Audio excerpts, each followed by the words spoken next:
Allegiance to the flag of the United States of America and to the republic for which it stands, one nation, under God, indivisible, with liberty and justice for all. Thank you, Brad. Thank you, everyone. We have had a lively and full day already.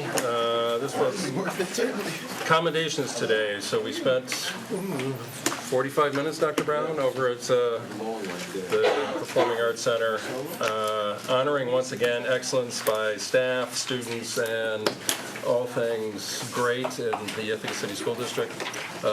Great to see kids from Enfield and BJM there tonight, amongst others. And then we were in exec for a short period of time. We started our open meeting. We are back and we are in open session, and we looking for any modifications to the agenda. Brad. I'd like to offer one, get a personnel resolution I'd like to add to the consent agenda. To the personnel report. Today. Okay. Excellent. And oh, there we go. So moved, seconded, without objection. We'll add that, and then on to public comment period. We have a few folks signed up. As it says on my agenda, basically you have 3 minutes, and we'll get as much. Everyone will have an opportunity to speak, and 3 minutes apiece, and that's longer than you think.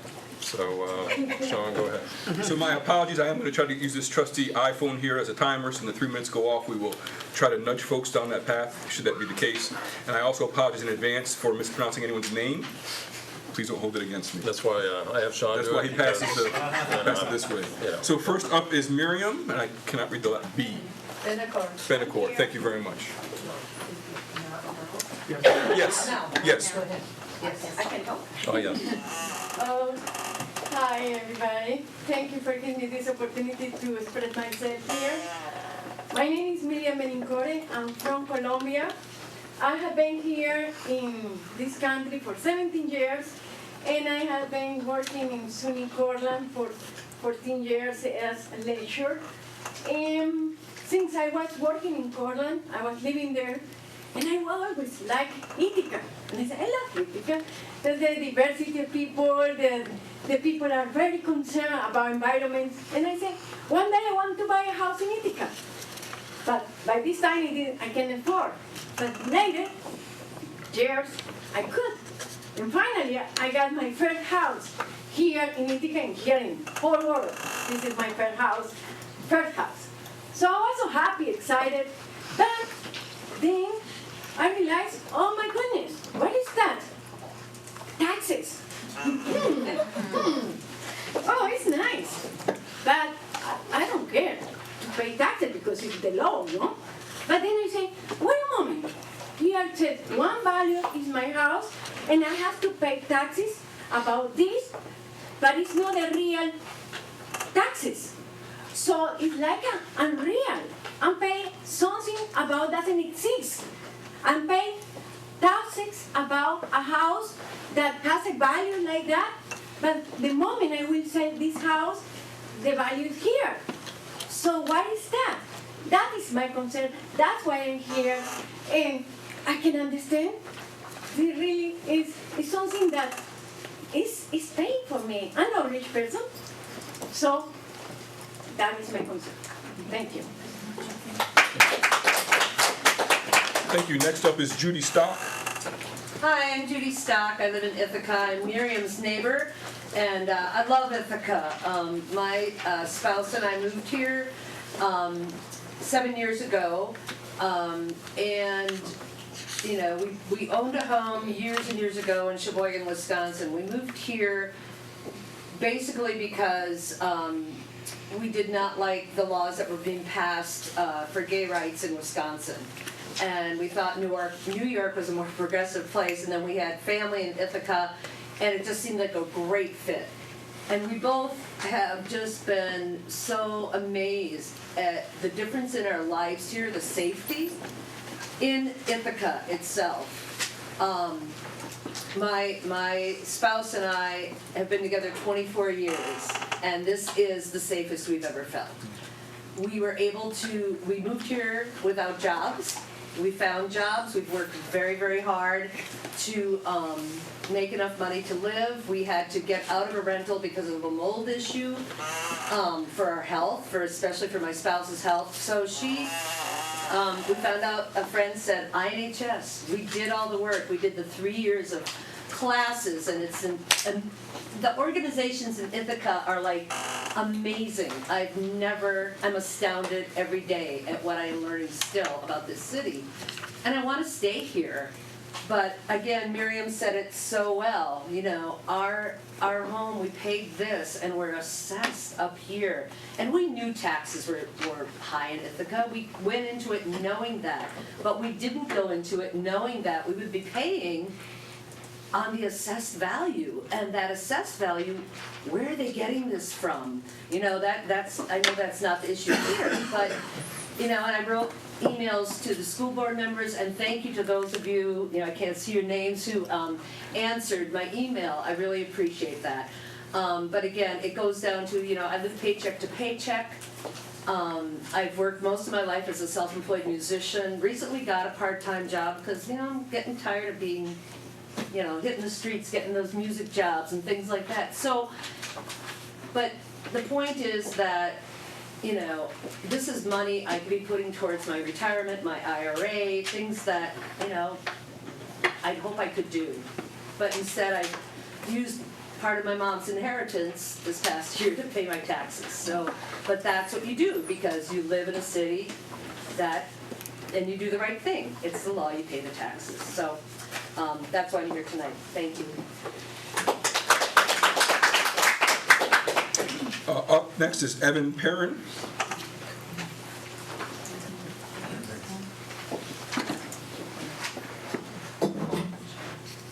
My name is Evan Perrin. I've been in Ithaca 39 years. I came to Ithaca because I wanted to have a home, and my choice in life was home or career. I took home, and so Ithaca was the place. I looked everywhere, and this was it. I'm from Connecticut originally. I had two sisters in Jersey. One's now in Israel.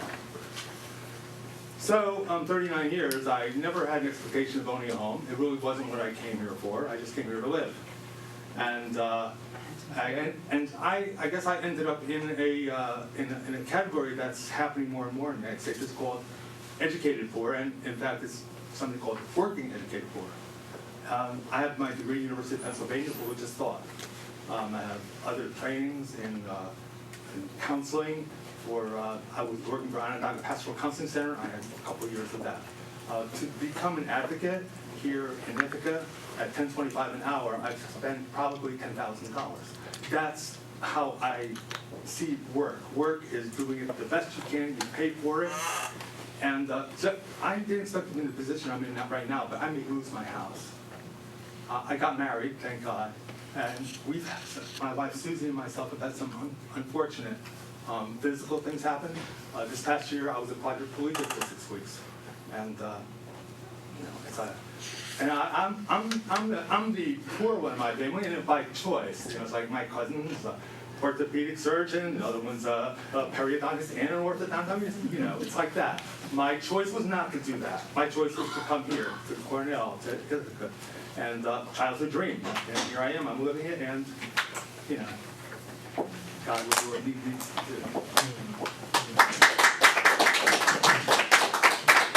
do. Carrie Chalmers. Hi, I'm Carrie Chalmers. I'm a 16-year resident of Tompkins County and 10 years in the city of Ithaca. I was one of the first INHS Community Housing Trust homeowners in 2010. I'm hoping you'll vote to rectify the longstanding issue of the CHT homeowners' overpayment of taxes. When I bought my house, I was taxed for the first year at the sale rate of $98,500.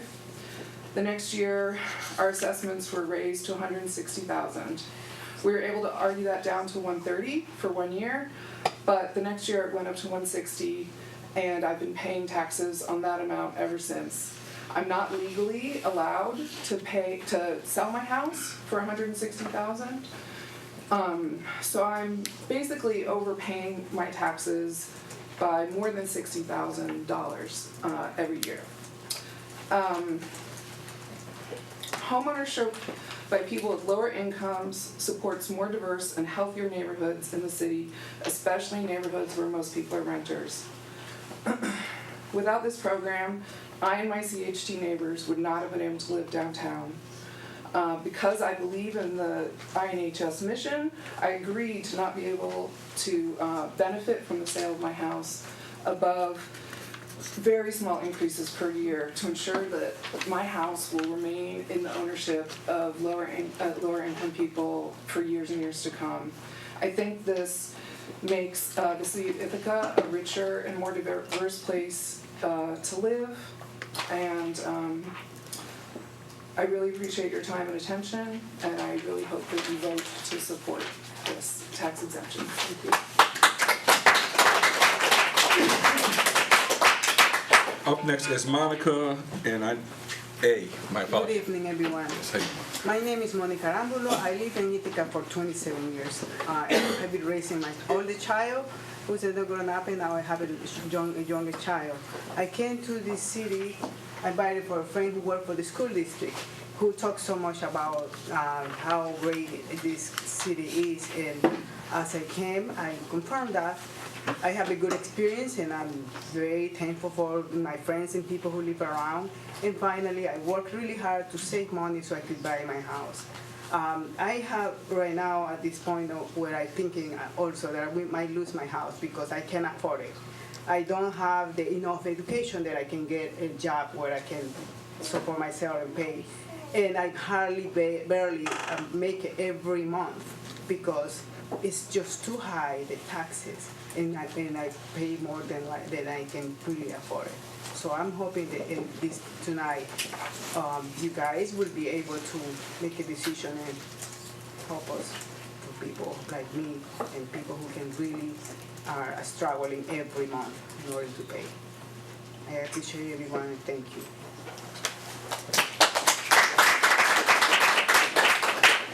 Nate Bates, it looks like. Thank you for hearing us tonight. My name is Nate Bates. I've lived in Ithaca for 11 years. Shortly, you'll vote on Agenda Section M, Item 15, the resolution granting the New York Real Property Tax Law Section 467J partial exemption. I'm asking you to vote yes. Through those, Section 467J reads as legalese and budget numbers on paper. To me and mine, it means our life, our home, and our well-being. I'm a first-generation college student.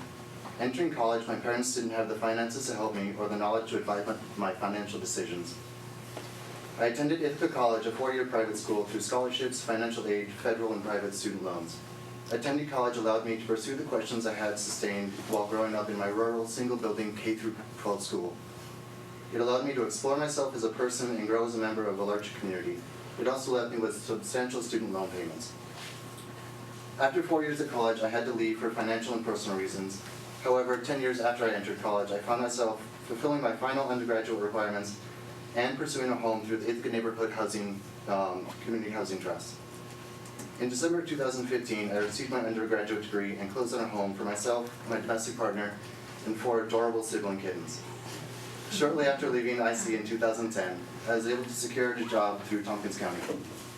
Like my family before me, I'm fortunate to be a civil service employee of local government. My grandmother worked for the Town of Glenville Water Department. My mother works for the Sarasota County Department of Health, and I continue the tradition. My good fortune allows me to support a household and build equity in Ithaca, a city with one of the highest costs of living in the U.S. Though my job with the county allows me to bring home the bread, I must turn to second jobs and informal employment to bring home the butter. Currently, the property taxes on our home are higher than the mortgage payments. Though we make the payments and received appropriate screening through both INHS and our primary lender alternatives, a property tax on the purchase value rather than the assessed value means the difference between surviving and thriving. It means paying student loans off faster and saving more for emergencies. It means going on a vacation out of town with my partner. It means affording a wedding, no matter if our family chooses to support us or even attend. It means a feeling of security that we don't have now. I hope you keep this in mind as you vote on the resolution. I have to say, Nate, that I did appreciate the photos of the kittens. Thank you, that was great. I consider bringing it on board with me. Chris Carver is up next. Hey folks, my name is Chris Carver. I'm also here to speak in support of the INHS property tax, easement. I guess I'll try to make 3 quick points in the time I have. The first is that I'm a teacher here, and it affects me as well. Taught in the Ithaca City School District for 7 years. I teach economics and AP Human Geography at the high school. For 5 of those years, I spent my time in various one-bedroom apartments on the fringes of town. Struggling to put some money together in savings. It's usually about $100 a month in the hope of eventually living here. To me, being a teacher is about being at the center of the community. And for me, therefore, it's really important to live, to have a piece of belonging, ideally a house. After 5 years, I wasn't able to afford anything in the traditional real estate market, but I was helped by INHS to purchase a townhouse on South Hill, which means the world to me to have an address that doesn't end in like apartment 4S or 3B. Really makes me feel like a part of the city where I educate the children every day. And that made it possible. And so I was able to buy the house. There was an expectation that we'd be taxed on the value we bought it for, but the county assessor taxed us on a higher amount.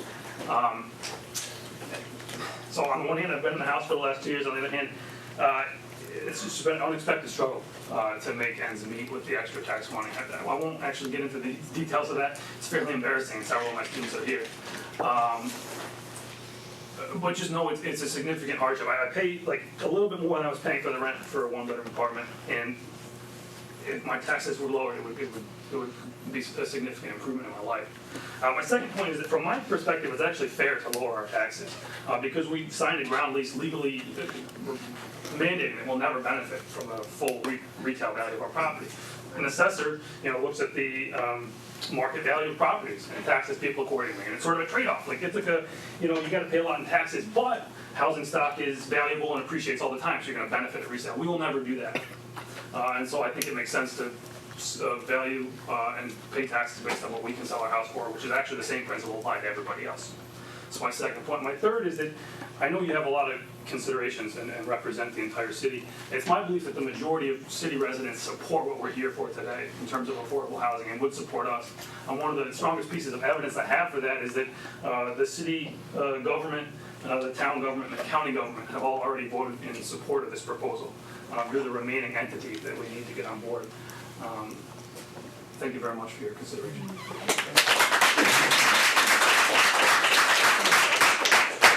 Up next is Mike Powell. Mike Brown. Mike Brown. Sorry, Nope. I got terrible handwriting. I don't read so well either.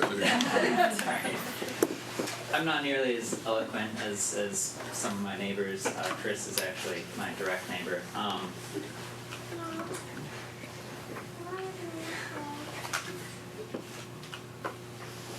And it's really hard for me to do public speaking sometimes, so I'll try to make this brief. My wife and I both went to school here, and we met in the community. And this easement would help us with our goals of supporting the community and staying within the community that we met. And we'd like to start a family. So we would also like to grow into the community in a business sense. And just being able to keep up with our respective student burdens.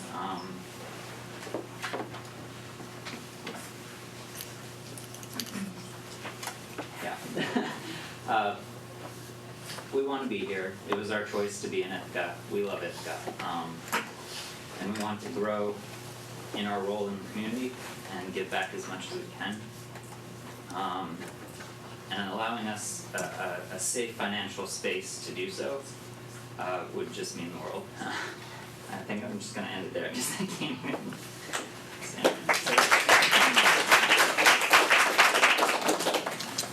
Carrie Burke. Hi, I'm Carrie Burke. I teach art here in ICSD. I've worked here for 6 years. I moved here for a part-time position teaching art from Long Island at a time where there was a market freeze. There were no jobs, there were no art jobs, period. And I came here on accident for my student teaching, and someone called me and said, listen, there's this 0.5 position, we need somebody. And I was like, I can't move my life for a 0.5. We know that someone is going to be retiring and maybe something will open up. We can't guarantee it, but maybe. And so I picked up and I moved. I took a risk. I had family support to get me here, and I fell in love, not with Ithaca, but my classroom, my students, everything about Ithaca, and I love it here. And I've spent 6 years of my life here for my students, and that's the most important thing for me. And I bought a house through INHS, and I'm so fortunate that INHS was able to do that. But we talk so much here at ICSD about human capital, teacher retention rates, and I simply cannot afford, with my salary, to stay. I took a risk and I got a house from INHS, and maybe I was naive at the moment, but through taxes, I ended up having in the following year have to pay $5,000 for the era in taxes, because I bought my house at $115,000 and it's now worth $175,000. That large gap was worth $4,000 in taxes to me. That may not seem like a lot of money, but it's a lot of money to me. It makes a huge difference. I work at a full-time position at Caroline Elementary School in a full-time salary, and technically my position is considered more than full-time. I work 35 plus hours a week at a restaurant. I spend everything I have to be here, to get up every day for my students. Through INHS, there has been, I believe, I could be slightly wrong on this, I would say 16 to 22 teachers who've had help through INHS, 4 of which live in the housing that is provided through INHS right now.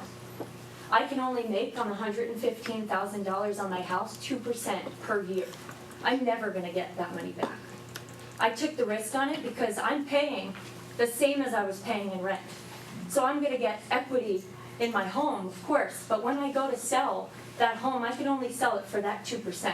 And I've lost out on that in my taxes, just as everyone else here is losing out on that in their taxes. We want our students to have good teachers. We want our kids to have the best that they can. And people can't afford to live around here. They can't afford it. So INHS is making this possible for us. And we just need, you're the last piece in our puzzle. I want to stay here. I want to be here. And I refuse to let myself not grow as a professional. I've gone to school. I continue to grow. And I will continue to do that, so that I can provide the best for my students. And if it keeps going this route, I'm not going to be able to even afford the house I have right now. So it does make a difference. Thank you.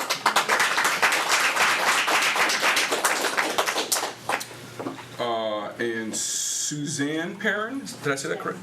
Thank you. I'm Evan's wife, and I too live in the same housing community, and I'm here with the same purpose. Thank you for your time. I did want to mention a couple things that Evan didn't exactly highlight. That when he said if he could come here for a career, it was because he didn't consider his job, his work, because it was so low paid, and he supplemented it with family help and other things. But for 15 years, he was an advocate for people who basically no one else could work with, for the Mental Health Association. And he didn't mention that, and I think it's really important. And also, I have been here on and off for the last 10 years, and I think everyone in Ithaca knows you either have to get on a plane and go away to make money, or you have to be in the education system. And I too am a first generation college graduate of Syracuse Maxwell School, and originally I did social work, and then I eventually got into corporate work, and I was working, I had a very good job at BP, and I had this was 10 years ago when I first moved back into the Ithaca area, because I loved it and I felt safe as a single female. And I was eligible for a mortgage, and I realized what the tax base would be, and it basically made me ineligible, comfortably anyway, to own a home here. So for the next 8 years, I got on planes and basically went to different locations to work, largely in the healthcare industry, but some of the largest hospitals in the country. And when Evan got sick, I actually had a contract that would have afforded us to be able to absorb some of this cost. But when these houses came available, I was very interested in them. My brother worked for HUD and the Attorney General for 28 years. He thought it was a great project for him as well. He died a few years ago, unexpectedly. But I think he'd be astonished today because when Evan got sick last year, basically I had to give up a contract in New Jersey or my husband was going to go into a nursing home. And we've had to beg and borrow from his family, because my family doesn't have it. Basically, my mother had been relying on my support every year, so she no longer has that. And she also lost her son a couple of years to suicide. And my brother dedicated his life to helping, to auditing, basically for people to live in HUD housing, subsidized housing, and to have a decent way of life. And he would be astonished if he were alive today. To see me in the condition that we're in, because in the past year I myself have also had 5 surgeries, but I've never taken care of my husband. I had a successful LLC in town for a long time. I still couldn't afford, as a single female, the tax base because I didn't have help from anywhere else. Now we live up basically off help from the family, at least temporarily. We'll lose our there's no question that we'll have to live outside of the town. My husband has an Ivy League degree. I paid off $100,000 for his student loans. We're working class people who have, basically a dream like place that we expected to. Is it 3 minutes up? It is. Sorry.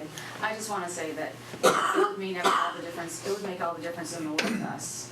And I feel like we're people who try to do the right thing, and I'm hoping that the school board can see that and pass that resolution.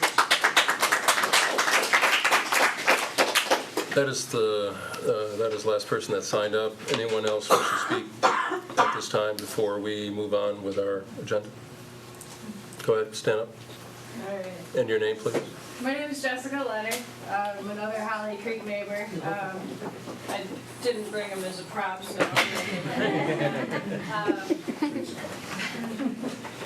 make a good one.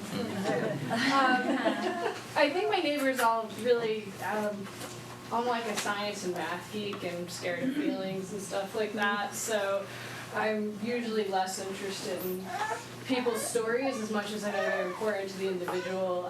It's a policy decision, and I think kind of it's worth just sort of repeating the black and white part that, everybody's got a house that they can't sell for more than they paid for it, and to pay taxes on it. Basically you have a house you bought for $120 or less, you're paying taxes on $170. It exceeds our mortgage payments, and it's like effectively like you tried to buy a $150,000, $160,000 house that no bank would have ever sanely let you have. So it's just like from a numbers standpoint, it's a little bit ridiculous. And I know school taxes come down here, they pay for everybody's education, so I understand like it's not something everybody wants to squiggle out of, but nobody would have bought these houses. And nobody would have qualified, it's already a window about this big in between we'll give you a loan and you make too much to qualify. It's about this big, and it's about to become this big if nobody remediates the tax situation. And really, INHS is doing the best they can to take a community where the housing prices are through the roof and make it actually accessible, and it's a brilliant effort, and these people are working really hard, and it just seems to me like a real shame to undermine their efforts. So, anyway. Anyone else before we move on? I know I already spoke, but I just want to say one more thing. All of the houses but 2 that INHS built for all of the people that are here, there was nothing there. So you're going from 0 in your taxes, because there's just your land taxes, not your home taxes, because there was no house there, to the house being there, and you're saying at 170 we're going to tax it on that. What's the difference if it was 115? There was nothing there. Only 2 houses were redone. Appreciate it. Are we good? Anyone else? again, we will always reiterate that we do not do assessments on homes, but that's up to the county assessor. But we will deal with this issue later on in our agenda. We will not vote on it right now, but we will get to it tonight. And so we're going to move on with our agenda, correct? Are we good? And on the student reps, and Max, you get to follow that, representing 1 out of 4. So Max, you're good, man. That's right. It all falls on me. As you briefly mentioned, you had your commendation ceremony today, which is, I think, becoming a grounded tradition where ICSD awards excellent in teachers and students across the district. So that was very good. At Ithaca High School recently, before break, we had the American Math Competition. Great performance by high school students, and get out of class, do extra math problems, challenging. I've done it before. And we had several winners for the AMC for 9th and 10th grade, Jeff Lance, Patrick Yuan, Samuel Schvetz. And for 12th grade, Young Han Lee, Vivek Myers, and Michael Zhao. And of those, there were also those who qualified for the next round of math competitions. I forget exactly what it's called. I believe it's the American Math Competition. There's an extra letter. But Myung Han Lee, Vivek Myers, Michael Zhao, Wu Chao Hyun, and Justin Tan all qualified for that next level, which is an extraordinary mathematical performance, which is very good. Over February break, we had our Morocco exchange trip, which I believe is a new program this year. They toured many cities, including Chefchaouen, the Blue City. I'm sure you've seen pictures of it. Casablanca, Rabat, Bulbus, an ancient Roman ruin. They got a great chance for cultural exchanges. There was lots of sharing in different classes about the experiences, the difference in culture, perception of America as a country and our changing political climate. And overall, I think it was a great experience, especially that's what I've been hearing from my peers. Tomorrow evening, we have a combined school concert, which is the high school annual tradition where the high school works with both Boynton and DeWitt. Every ensemble in the high school and middle schools will play, and they'll finally play a combined showpiece, which is always excellent. That'll be at 7 p.m., and we encourage you to come. And lastly, in growing news, I would cover the German exchange trip that is going to be coming this July.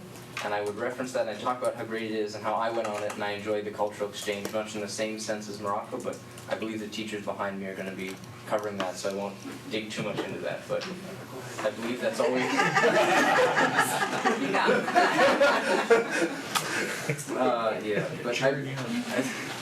I believe that's all we have for this evening. Thanks, Max, and Ithaca High, and LACS, and Mira. All right, so we started off our semester with our annual Inclusion Day on January 30th, where the whole school took a break from their usual class schedule and instead went to workshops in 4 different time blocks throughout the day, all related to a main theme. And this year's theme was bridging differences and learning how to listen to and understand people with different perspectives from your own. And all of the workshops had elements of this theme and created interesting discussions. LACS also held student-led conferences, which happened twice a year. Each middle schooler and high schooler led an hour-long conference between their family group leader, which is like a homeroom teacher, kind of, and their parents or guardians. And they showcased their best work and also discussed goals for the coming semester, individual goals. The LACS Celtic Band, which is a group made up of both middle and high school students, held a concert earlier in February where they performed all of the pieces they've worked on so far this school year. That concert was mostly for parents and friends, but they hope to keep performing in the future and expand to a wider audience. The Students of Color Committee at LACS led a workshop for staff members several weeks ago called Race When to Intervene. The goal of this was to educate staff in how to approach issues of race in the classroom and hallway settings, and to get them thinking about their own biases, especially in the context of teaching. And both the students leading it and the teachers attending got a lot out of it, and are planning to continue the discussion at an upcoming staff meeting. So that's most of what I have of what's been going on recently. And then this weekend, the LACS is putting on the musical Oliver. And so my fellow representative, she couldn't be here this evening because she's working on tech for the production. And we would like to invite all of you to come see it at the LICS Black Box Theater. It'll be Friday and Saturday at 7 and then Sunday at 2. All right, that's it. Excellent. Thanks, Mayor. Board responses, anything at this time? Anyone? I will only add on to Ithaca High, there's competing events at Ithaca High on Wednesday. We appreciate the fine and performing arts. There is a little thing called the playoff basketball game at 7 o'clock tomorrow night as well.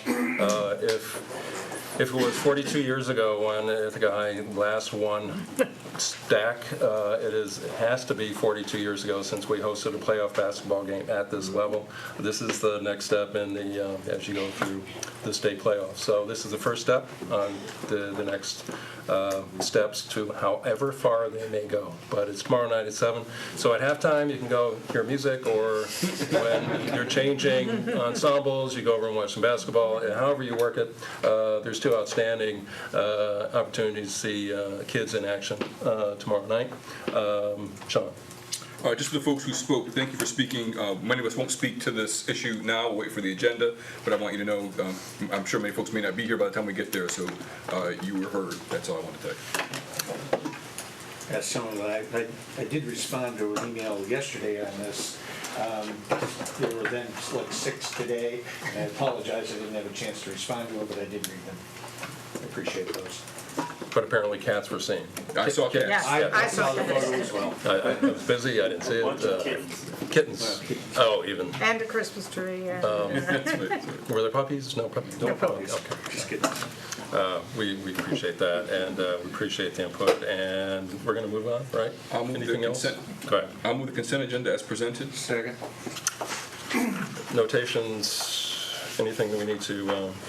2 different appropriations from IPEI. Thank them for it. A little over $5,000. A reminder to go to their spelling bee on Sunday. It is, So they can keep putting those things on. right, it is the big annual fundraiser. There are multiple teams from Ithaca ICSD participating.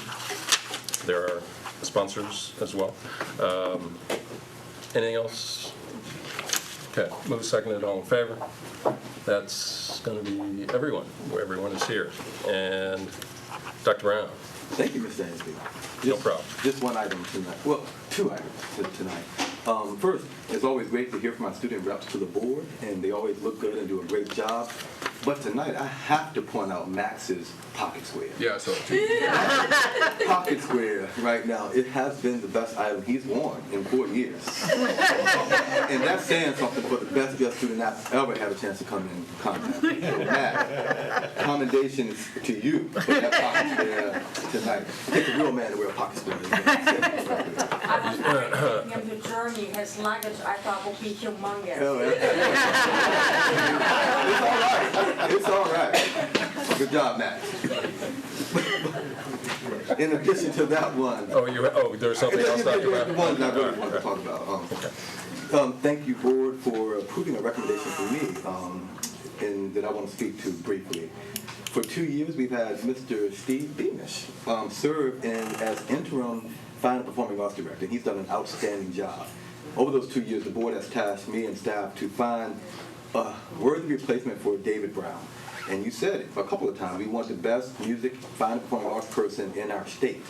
And so we searched for 2 years, and we struggled to find that replacement for David Brown until tonight. And again, thank you, board, because tonight you approved our new Fine and Performing Arts Director, who will be David Brown. And so I want to say thank you to David Brown, going back into a role where he has thrived and where we need him. We have one of the best communities for music education in the nation. We were just recognized as one of the best, well, one of 2, the best school districts in the state for music education. We have an exceptional program, and we saw that accommodation tonight with dozens of young people being recognized for state and national honors for our programs. It's a key part of the mission and vision of our school district, and we need the best person in our state, who's now a high-ranking official in the music association for the state, to lead their work. I asked him to do this, and I want to thank him publicly for taking on the challenge, as he did a few years ago when I asked him to come. I didn't know what was going to be in store for him for those 2 years. And he's dealt with water, he's dealt with buses, he's dealt with building. He's done a lot of the work, quite frankly, that is not my strength. He's done it. And he smiled about it every day. And he came to work on time every day, and he grinded. And now we're asking him to go into another role and enhance that role and continue to help us grow an already great program. It was good. He made it. We made it great. Our community made it great. I don't know where we go from here, but if anyone I would want to have in that leadership role to do that next step would be David. So congratulations, David. Thank you. On your new role. Thank you. And that's it from me, Mr. Mayor. And Dr. Brown, I think the quote from certainly the board and some of us on leadership was, Dr. Brown, you need to find us a David Brown. And I guess... Took 2 years, man. Right, and you found a David Brown. And you went with the David Brown, which is even better. So we appreciate it, David, and we appreciate you leading this district forward. And good, Dr. Brown? On the agenda, we do have board committee reports. These are items that will show up essentially, basically once a month. We have every off Tuesday, all the committees meet. Not all board members can be at every committee. There's a lot of work going on, and we do need to be pretty disciplined and make sure that we have a report out from the committees, just what is the latest. And I think you all know that we don't need to spend a lot of time tonight, but a quick update from the board, those committee chairs would be great as we move on to the rest of the agenda. Whoever wants to I'll jump go in. first. There you go. Thank you. Though I just found out this afternoon that I was going to be making this report. Somehow I didn't get the memo. I read it on the agenda. I knew about it a long time ago, Miller. I am the chair of the curriculum committee, and my fellow members are Mr. Eldred Harris and Ms. Nicole Lefebvre. The curriculum committee is really different than the other committees in that its charge, the work that it does, is much less defined than the other three committees. So what we've been talking about and the way I have been thinking about it is that it really is, this committee is about promoting excellence in teaching and learning. And what are we doing? How are we doing? And what can we be doing better in relation to promoting excellence in teaching and learning? So we meet once a month, and some of the things that we've talked about include getting reports on professional development. So what's been planned, what are the goals of professional development, and how are we doing, and what more do we need to do. Professional development and collaborative work, which I think of as professional development as well. We look at assessment data to tell us, how we're doing and tell us what we need to do. And then a couple of other things that are under this larger umbrella that we've talked about at one or more meetings are we've looked a lot at Algebra 1 and then math in general at the middle schools. We've looked at ENL curriculum in English as a new language and also the expansion of that program to all of our schools. We had an interesting discussion about defining honors in the Ithaca City School District. We looked at mentoring that goes on both for new teachers and our equity mentors to see what those positions are doing in terms of promoting excellence in teaching and how we can make them perhaps even more effective. The next meeting is March 7th, and it's going to be a joint meeting with policy because we're looking at 4 policies that definitely have some curricular connections. So those are the policy on multicultural education, grouping for instruction in elementary schools, library material selection, and instructional material selection and adoption. That's all. Outstanding. Sure. Finance, as you know, the budget process is annual, goes on every month, year-round. We look at different segments of the budget each month, whether it's transportation, facilities, technology, whatever it is. We look at one different one each month. We don't try and jam everything into the February to April timeframe. It's spread out over the course of the year. Taking a look at those, we take at least one meeting to look at reserves, and I know the board had a presentation on reserves at the last meeting here. And then on the facility side, we all know more about plumbing than everyone knew before, and that's an ongoing issue, as everybody in our buildings is aware. But I think some progress is finally being made there. But also then scheduling various projects over the course of time. We do try and do some projects every summer when there's no students here, and we can empty things out, paint and pave and do things like that. So we also look at those lists. Our next meeting is the 21st, 3 weeks from tonight. Thanks, Brad. Chris? HR, we have recently been going over tenure recommendations and actually just establishing consistency and structure and understanding and getting to know teachers as they come up and trying to build history and having our building leaders share this information with us. So we know and have a face and a history to the name of the folks that we're reviewing. We have several teachers in the school district, and it's hard to know each and every one individually. So this helps us, and who knows better than their building leaders. That's currently what we're working with regarding HR. Thanks, Chris. And legislative advocacy. Yeah, so the Legislative Advocacy Committee, and we also meet once a month, and we work with issues that are state level Albany issues and how they come down to impact us at the district, and to some degree how federal issues impact us. One of the issues that we have been dealing with is somewhat technical, but could have a big difference, so actually it's a good excuse to kind of tell you a little bit about it. And it kind of relates to some of the later discussions we're going to have tonight. And this particular issue is what we've been working on for a year, and has to do with how the construction projects that happen up at the BOCES are calculated under the tax cap. And why that makes a difference to us is that a law was passed a couple of years ago and signed by the governor, but the law was written very sloppily. So the governor was not required to write the particular rules so that this law could actually be used.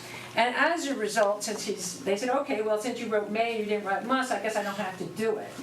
And so he didn't.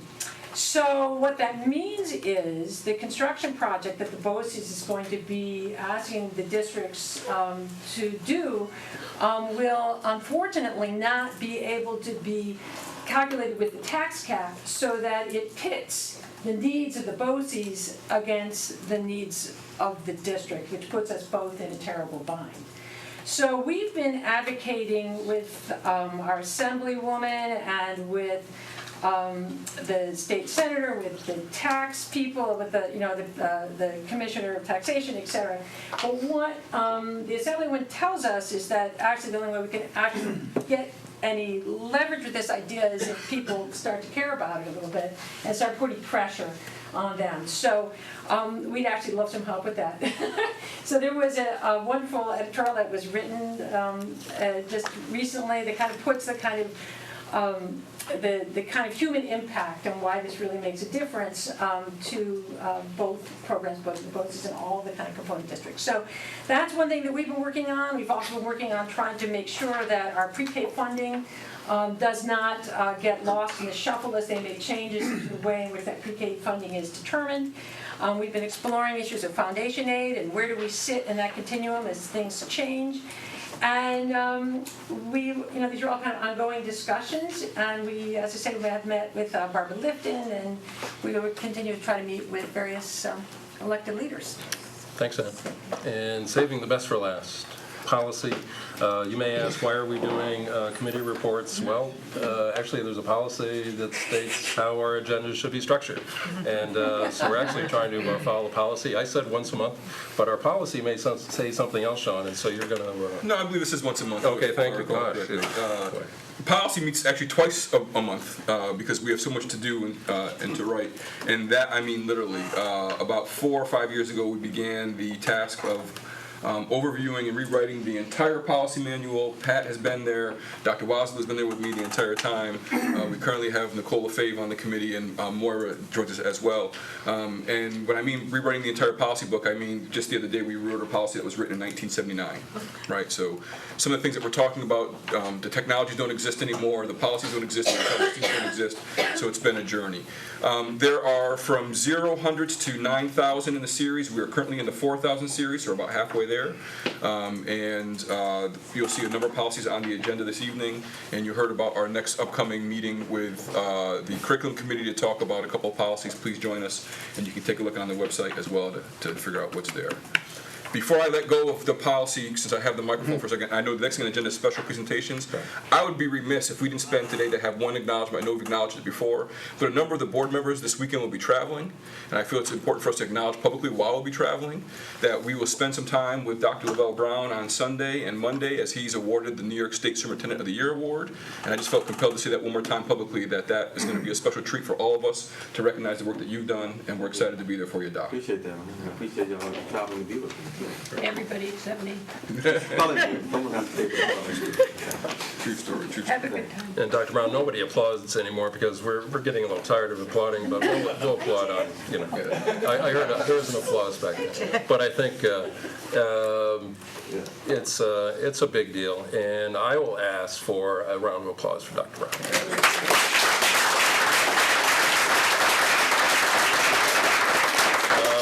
And I'm gonna certainly add that Dr. Brown could not have done it alone, and it's really a testament to the staff, really an outstanding leadership team, teachers, and I tell everybody all the time, it's really the students to drive the district, and if you want a great district, have great students and a great community, which we have, a great community that supports what we do, what we're trying to do, and what we're trying to do, Dr. Brown, is make sure that we provide the best opportunities, the best opportunities for our students in the state and the country. If you want an experience, you do it here, and everywhere else they're just not quite as good as what we can do. Correct, Dr. Brown? And that's our expectation of Dr. Brown, and I think working together, it's great that Dr. Brown is getting that recognition. Really, it's Monday morning when they finally give you the medal. The medal. Yeah. There you go. All right, but well deserved. And so, thank you, Sean, for bringing that up.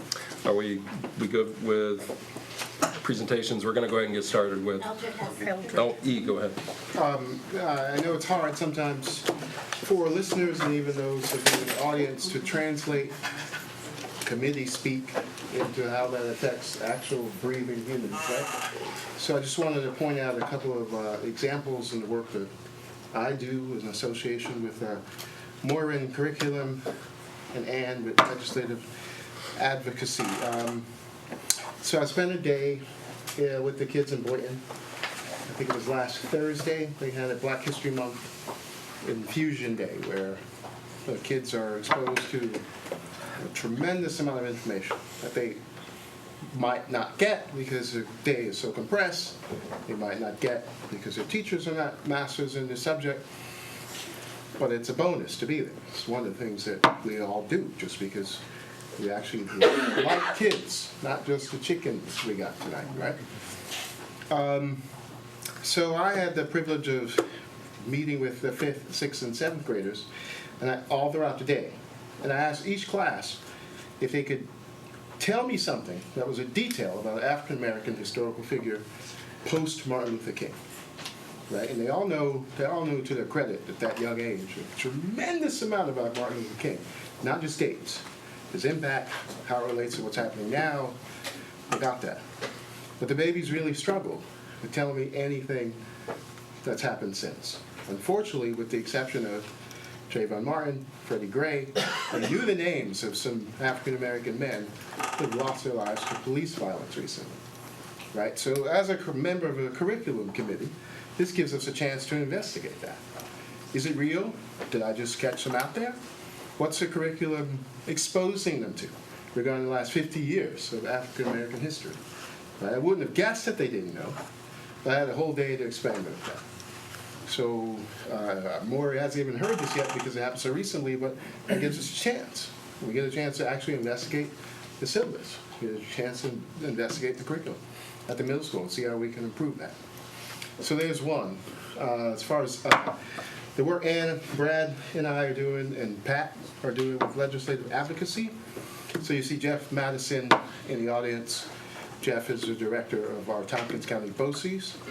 Jeff recently, at a meeting in which we had our state representatives in attendance, Barbara Lifton, explained to all of us a detail we might not have known, or we weren't focusing on. At present, his organization has to spend additional money, our taxpayer money, to send the students who cannot get services within his physical plant other places to receive those services. These are some of our most vulnerable kids. Right? So it's a double bad sting on all of us. To send some of our most vulnerable kids somewhere else. So of course he wants to build something to prevent that. The state has decided not to move that work forward. This is at the same time the same state has told our local incarceration facility, the Tompkins County Jail, that they can no longer board out inmates because we've been spending money sending folks who aren't even convicted. They've just been accused and may have been arraigned, but we're spending money to ship them from the Tompkins County Jail to our local jails because some of them have additional capacity. Now, this is a highly sophisticated, intelligent, educated community. Just let that sit in your brain for a second. We're not going to build the facilities we need for our most vulnerable students. We are willing to expand the prison facility, or at least our local jail facility. These are the kind of things that we get to impact. It may not affect us. It may not be directly under our purview, but we have a stand in this. To hear all the folks come to the table about the tax issue, I'm not on the finance board at the moment, but God, whether you take it from a human perspective or just a simple black and white math, as Jennifer said with the lovely boy, that simply makes no sense. Right? That we're taxing people on an amount of assessment when they don't get to sell their home for that same amount. Yet we are different in the city and the county. We have our own agenda. And I'm sure our colleagues on finance have represented that agenda well, and I can't wait to hear more about it. But there are many reasons we sacrifice these hours, many reasons why we put ourselves up for either applause or derision when we run over and over for these seats. Tonight, you actually get to see some of this stuff in action. Thanks, Steve. Anyone else? And we'll move on. And we're going to do the pre-K program first, and then we get to hear from BOCES. Hi, Matt. Hi. Dr. Brown, I was in the hallway, but I clapped.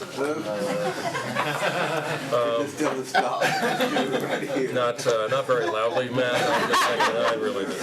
But it's. So we know we have a loaded agenda tonight, and we're starting a little bit later, so we'll be brief. Tonight, our goal is to provide an overview of the pre-K program, the way we fund it, the number of students we have, and some data behind the students, how the wait list works and what the wait list looks like, and then also some goals in the program. And finally, we will have some thoughts, share some thoughts with you about looking at the future of the program and ways to possibly expand. And so I also should just say, take a minute and say as a parent, I was able to experience the pre-K program last year as a parent. And as I reflect on my time here in Ithaca, I have to say that the pre-K program provided, I'd like to use the word metaphorical, although it sometimes did not feel metaphorical, it felt more real, provided a lifeline to a child and a family that needed help. And so this program that we have in this district is certainly the best in the state. It's supported by you all in a way that's unprecedented, really, in terms of the way we look at the state. And as you'll see in this presentation today, it provides some really powerful results for the students who participate. So with me is Caitlin Bram, and she is a master educator, which is an administrative position in our district. Half of her job is professional development, but the other half is leading and coordinating our pre-K program. I should also say our pre-K program has every single person who works for the program is a leader, a very strong leader, and so Caitlin does a great job of running their meetings and facilitating things, but the leadership is throughout the group. Thank you. Can you advance, please? So currently, we have 11 pre-kindergarten classrooms in the district in 6 of the 8 elementary schools. 5 of those classrooms are special class integrated setting, or SCIS classrooms, and 6 are not. In those special classes, there are 6 students with significant disabilities and 6 without. There are also students who have IEPs for a related service like OT, PT, speech, counseling in either of the 2 types of classrooms that we have. We have a total of about 155 students in the Ithaca City School District seats. 15 of them are 3-year-olds. Those are all in special class integrated settings, and 140 are 4-year-olds. And just to give a tiny bit of perspective, the last few years, our kindergarten class has had 400 students roughly, give or take a handful. And so we're providing pre-K for, what's the math, Brad? About 35% of our... Sorry, I was reading your... See, you should, that's one thing, you should never send out a handout while you're making a presentation. I'm sure you're right, Matt. There's a... Yes. There's quite a bit more information in the handout than what will be presented. Sure. So we're going to try to be brief. So 28 of our students are receiving a related service, 1 or more, and we have 31 students now in the SCIS, or special class integrated classrooms. We also provide services to more than 88 students in the community at daycares or in their homes.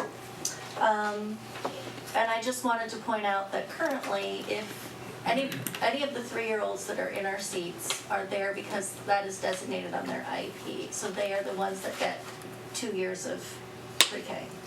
Is the 88's on top of the 155? Yes, it Right. is. So we're talking about, we're reaching 230 something kids, right? Although some of those 88 may be just getting speech, you know, Gotcha. a couple Yep. times a week, maybe Okay. in their home. Can you advance, please?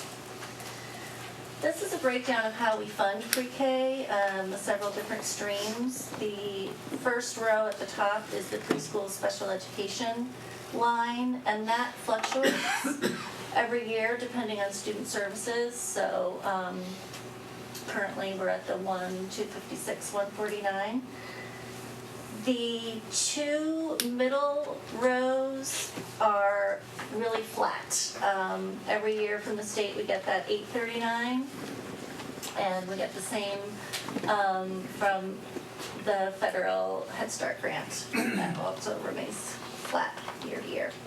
And the bottom shows the ICSD general fund commitment to pre-K, which is, as Matt said, very substantial and impressive.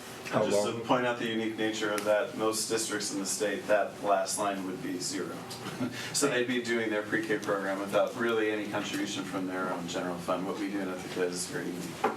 How long has UPK grant been flat and Head Start? Forever. It's a decade anyway. Yeah. Just pointing, well, I just want to point out. That is actually the amount that we're trying to make sure that it at least doesn't diminish. So that's one of the things our Right. It can always go away, but it's not likely to increase. Right. Got it. Thank you. We also give a percentage of that to the community-based organizations that we work with. So we have about 70 kids that we consider our UPK kids out in the community nursery schools, and we help by giving them a percentage of that grant, and I do the professional development for them, we look at their contracts, do site visits, and oversee them generally. So 70 of the 88 from the prior page are getting some support from the universal pre-K. Yes. Okay. Can you advance, please? Thank you. So again, we prioritize students who have disabilities and also income-eligible students. You have the federal poverty guidelines as part of your handout so that you can refer to them as we move along. And in a moment, I'm going to talk a little bit more about the income levels in more detail. But we, as far as income level, historically have tried to target families all the way through 225% of the federal poverty guidelines. We'll get into that a little bit more. Thank you. I want to just take a second and talk to you about our goals, because there have been several significant shifts in the pre-K department over the course of the past 2 years in service of these goals.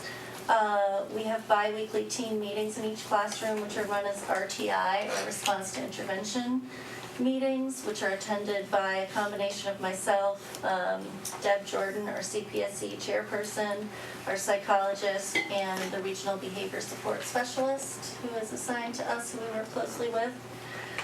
Our PLC meetings are focusing on curriculum, case study work, tiered systems of support, so the pre-K version of RTI, and culturally responsive teaching practices. We are engaged in ongoing close collaboration with CSE to make the transition from CPSE to CSE, or from pre-K to school age, serve those kids as best as it possibly can. We are looking toward including all pre-K students and their families in kindergarten screenings, which is a shift. We are looking at how we deliver services and how to make that a more inclusive system. So meaning like giving services to kids within the natural context of the classroom, with peers, in groups when possible. And also providing figuring out a way to reach families and caregivers in forms that are relevant and useful to them. So some real out-of-the-box work in terms of how our family workers' schedules work and what they are available to do. We expand the nature of that job in some pretty heroic and important ways. So this slide is just to sort of show we really partner with a lot of different organizations in the community, and that definitely helps inform what are the barriers that families are facing, what are the challenges, and how can we do more and do better for them. So I'm not going to go into too much detail. Keep going. I want to show you our waiting list and say that this is a very, very fluid list. It changes daily, and it changed even today. And it changed pretty significantly since you may have received the first draft of this presentation. So I want to focus for a moment on the 4-year-olds that are currently on our waiting list. So in the right-hand column, we have 2 4-year-olds who are at 100%. So they are waiting, and we would really like to get them into the program. Since the first draft of the slideshow, for example, we've accepted 2 kids, 3 have moved out. This is a very moving target. That next bullet point, the 18 4-year-olds who are at the 225. There's a little history there that I can give you some background with. Before the reduction in classrooms, it was a regular thing to be able to accept everybody through 225%. Over the past 3 years, this has changed. So in 2014-15, we actually were able to do it. There had been an extra class added back in that year at Northeast. In 15-16, we were not able to do it, and that number on the wait list fluctuated. At its peak, it was 10. And 2 of those were very late applications, 2 of those 10. So this year so far, our peak is this 18.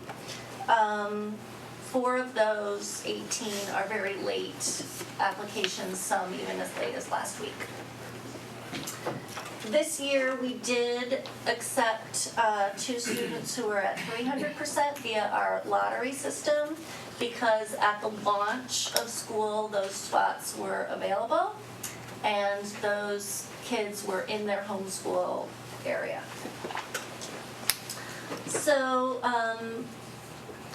looking at that, it speaks to what a kind of living thing this waiting list is. And so making those decisions there's sort of there's an art to it. I think we'll move on for a moment and look at some data about what's going on in the program. So we're just beginning to collect this type of data and analyze it, and it's very exciting actually to be able to use data points from the equity report card, and we're going to be able to build upon that and really know the impact that pre-K is having right here locally. The trends so far do indicate that we're on the right track to reflect the wider research that was summarized by the Center for Public Education that maybe you had a chance to look at but is in your handout if not, which really support the notion that a pre-K, investment in pre-K really works. So, Are we gonna be able to follow this beyond kindergartners? I mean, are you gonna be able to do this Yes. longitudinally? Oh, yes. We've got a way to tag them in Absolutely. school tool. Yep. So for the purposes of tonight, the students who receive free or reduced price lunch are definitely benefiting from our program. We have a couple of slides that analyze the data for purple students, and they focus on literacy achievement. So we'll just take a look at these 2. Thank you. So over the past 3 years, so this deals with 2014, 15, and 16, purple students who attended the ICSD pre-K outperformed their peers who did not attend our program, both on letter recognition and letter sound knowledge at the beginning of kindergarten. So that is where these data points were taken. In addition to that, you can see that achievement in all of those areas has increased over time for our pre-K students. So we're getting better at doing it, as well as the fact that it is helping kids upon This isn't entering kindergarten. comparing them to all students. This is comparing them to free and reduced Yep. price lunch who Exactly. did not go to the pre-K. So the only variable is whether they were in our pre-K or whether they were not. I think I mean, I don't have data on this, but it is important to point out, some of the students who did not attend our pre-K program didn't attend by choice. Sure. You know, it's not simply because we didn't have slots for all those families, but some for sure could have been served.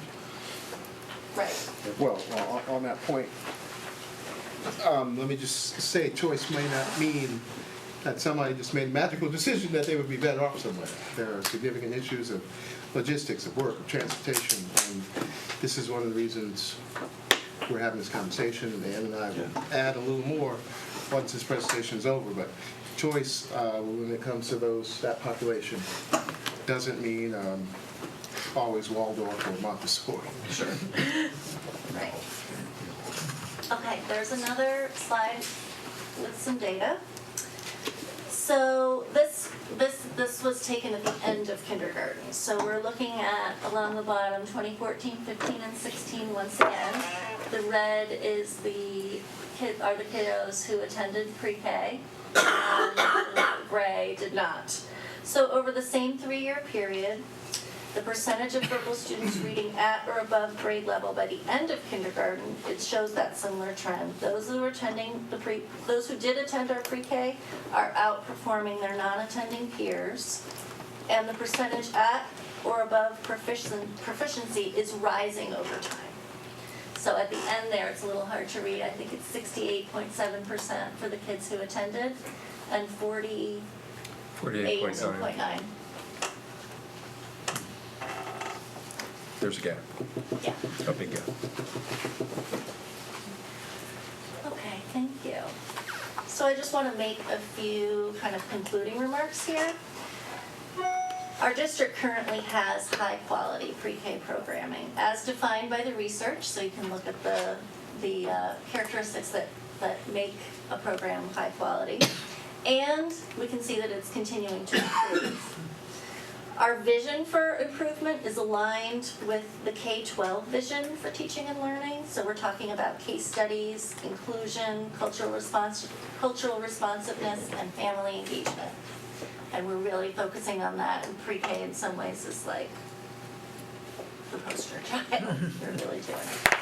We can see trending increases in proficiency in pre-literacy skills as our investment in the leadership of the program and professional development has increased, 15 and 16. If we were able to increase the quantity of seats, we'd like them to be used in a way that responds to the fluidity of the applicant pool. We'd like to target income-eligible 4-year-olds, as we always have, but then to be able to make some of those decisions about 3-year-olds who perhaps are in that kind of interesting bind. They do not have a special class integrated designation. That does not exist for them. They perhaps do not have transportation to go to early Head Start. And depending on what the waiting list looks like at any given moment, we may be able to serve some of them as well. Jen, could you scroll back to the waiting list slide? Sure. So, hypothetically, if we were able to add 2 classrooms worth of seats, we think that we could do something. What we're proposing, and this is, like I said, it's kind of a fluid proposal. The 2 students, the 2 students at 100%, the 18 at 225, but then go over to the 3-year-old side and look at the 13 3-year-olds who are at that 100%. We think the SCIS classroom is a really great model. The SCIS classrooms are a mix of 3- and 4-year-olds, as Caitlin said.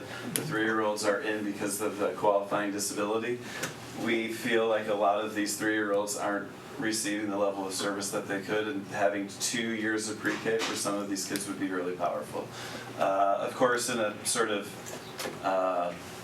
fantasy kind of projection, like having 3-4 extra classes would really enable us to do that. But we are working in a reality-based model, and so we're working with to come up with that. So when we do the more specific budget proposal in a month, we'll provide really specific proposal. But what we're thinking right now is to target the remaining 4-year-olds, and then also look at 3-year-olds who would qualify through poverty level.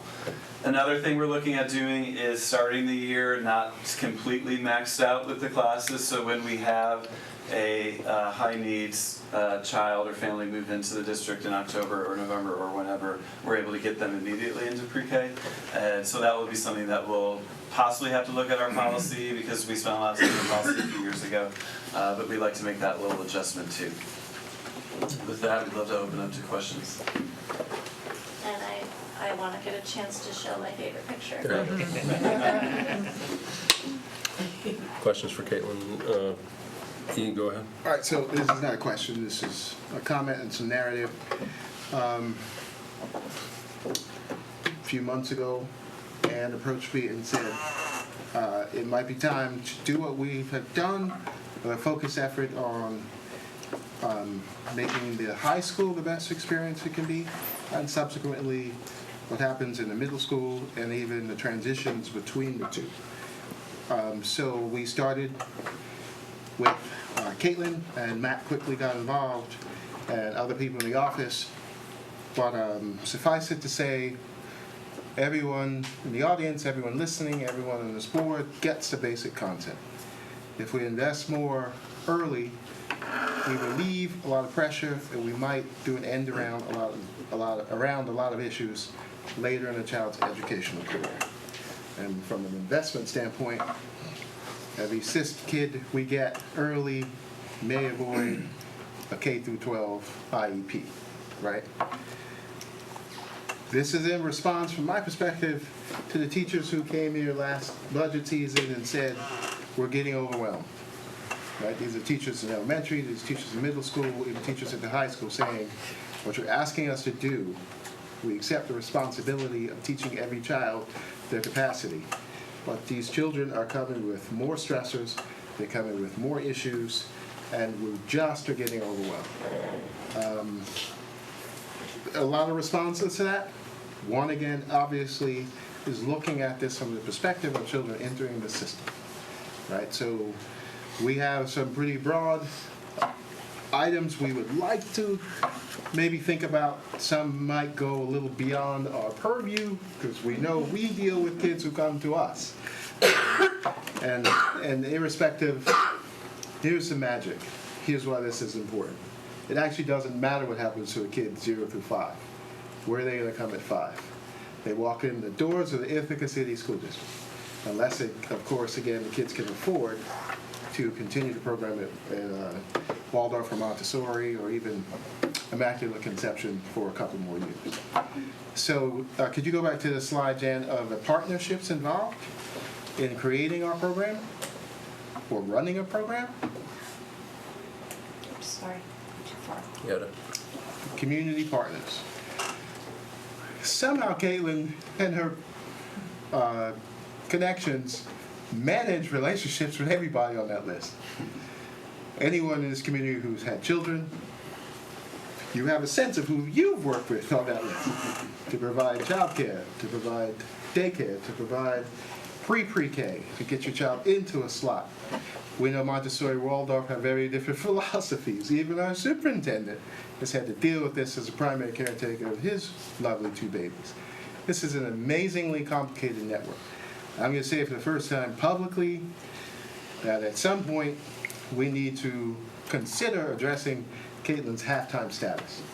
If we really want to take a look at this seriously, and we really want to go beyond what our current capacity is and make sure that all children who come to this community have some standard level of experiences, regardless of where they are, whether they're with grandma because the family desires it, or whether or not they're Montessori, who is amazing at social development.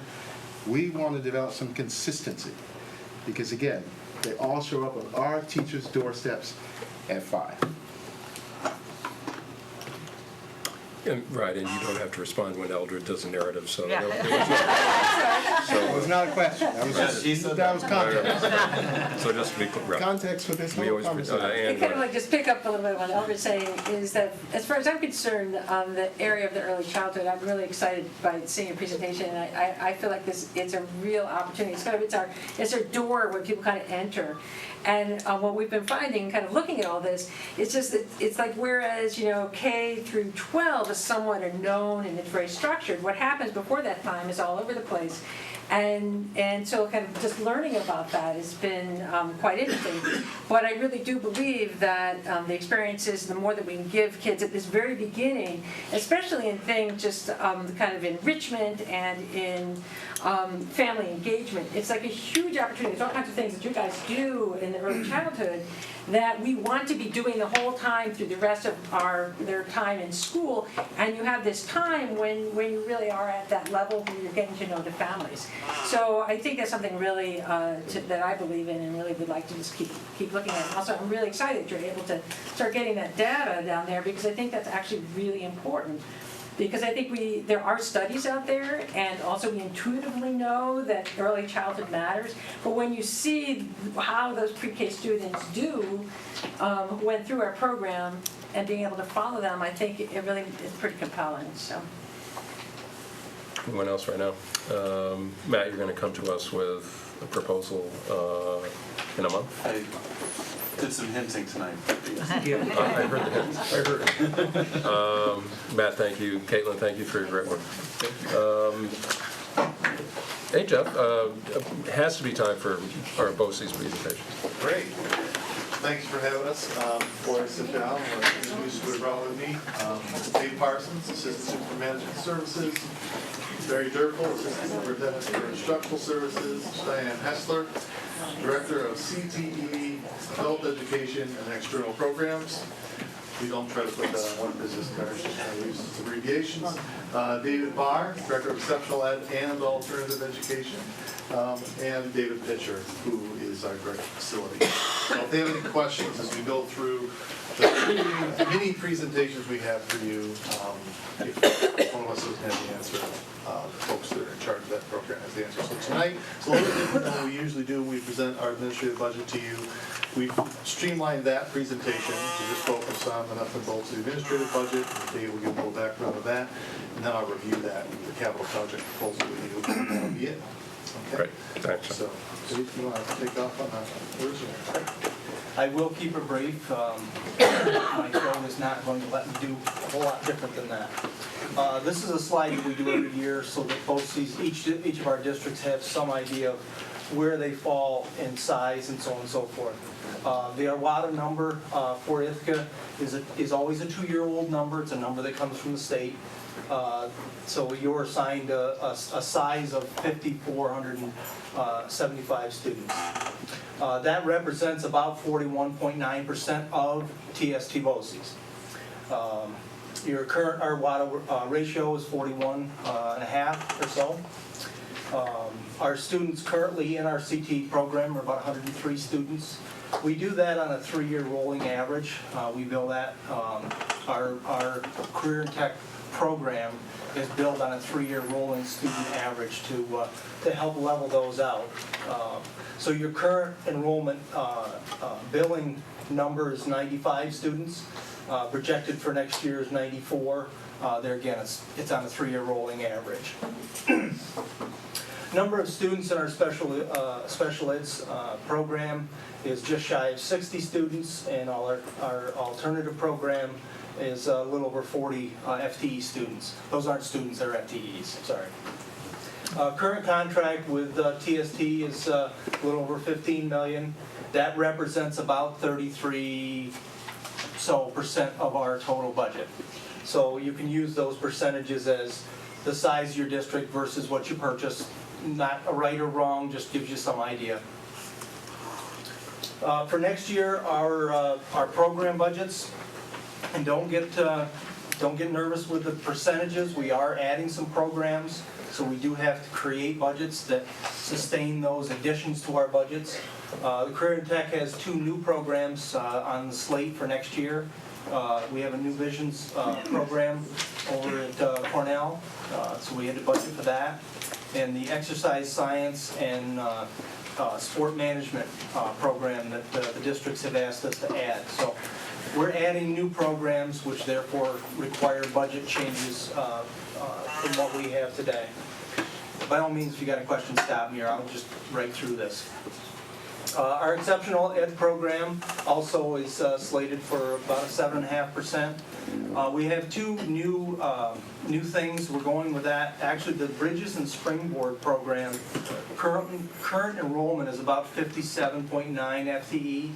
Next year, as of our initial service request, it was 73. There again, you have to budget for that if you're going to do it. And we're also adding a Turning Point elementary classroom to our offerings for next year. So those all drive those types of budgets.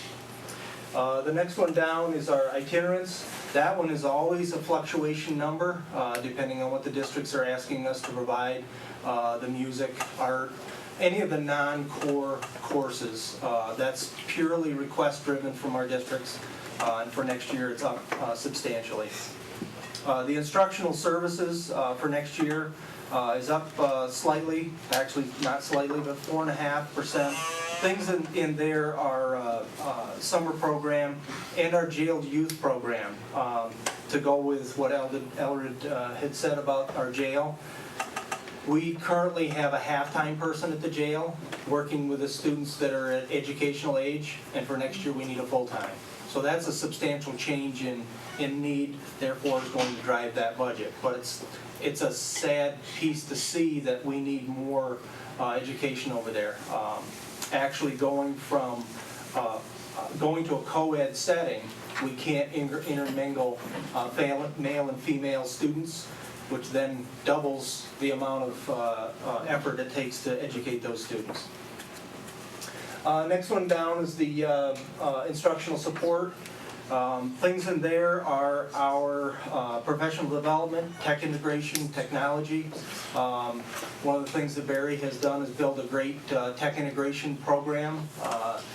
The people that he's put into that program to integrate technology in the districts that all of our districts are asking for has certainly increased and therefore must be increased in the budget in order to sustain those types of things.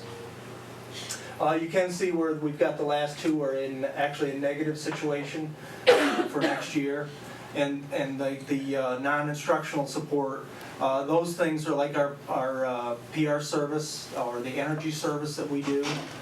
Districts will come in, go out, depending on their needs at that particular time. And as of when we put this together, we did have some reductions in those. Cross contracts are down slightly, but those are always a moving target. Districts will add and subtract to those monthly. We send those to our board monthly. The change for next year, our total budget change, we're looking at about a 4.37, about $1.9 million increase. They're again driven, you can see the big drivers from the screen before, those COSERs and those services that we're doing are driving that. We also facilitate grants on behalf of all of our districts, and we're currently around 1.8 million that we do for those. Before you guys get too much further into the more esoteric stuff, could you describe to folks listening what the Turning Points program is about? I'm not sure. Turning Point? Sure, Turning Point Everyone is will understand that. I'll let the expert talk. K through 12 program that's day treatment driven, so we work closely with Racker Center.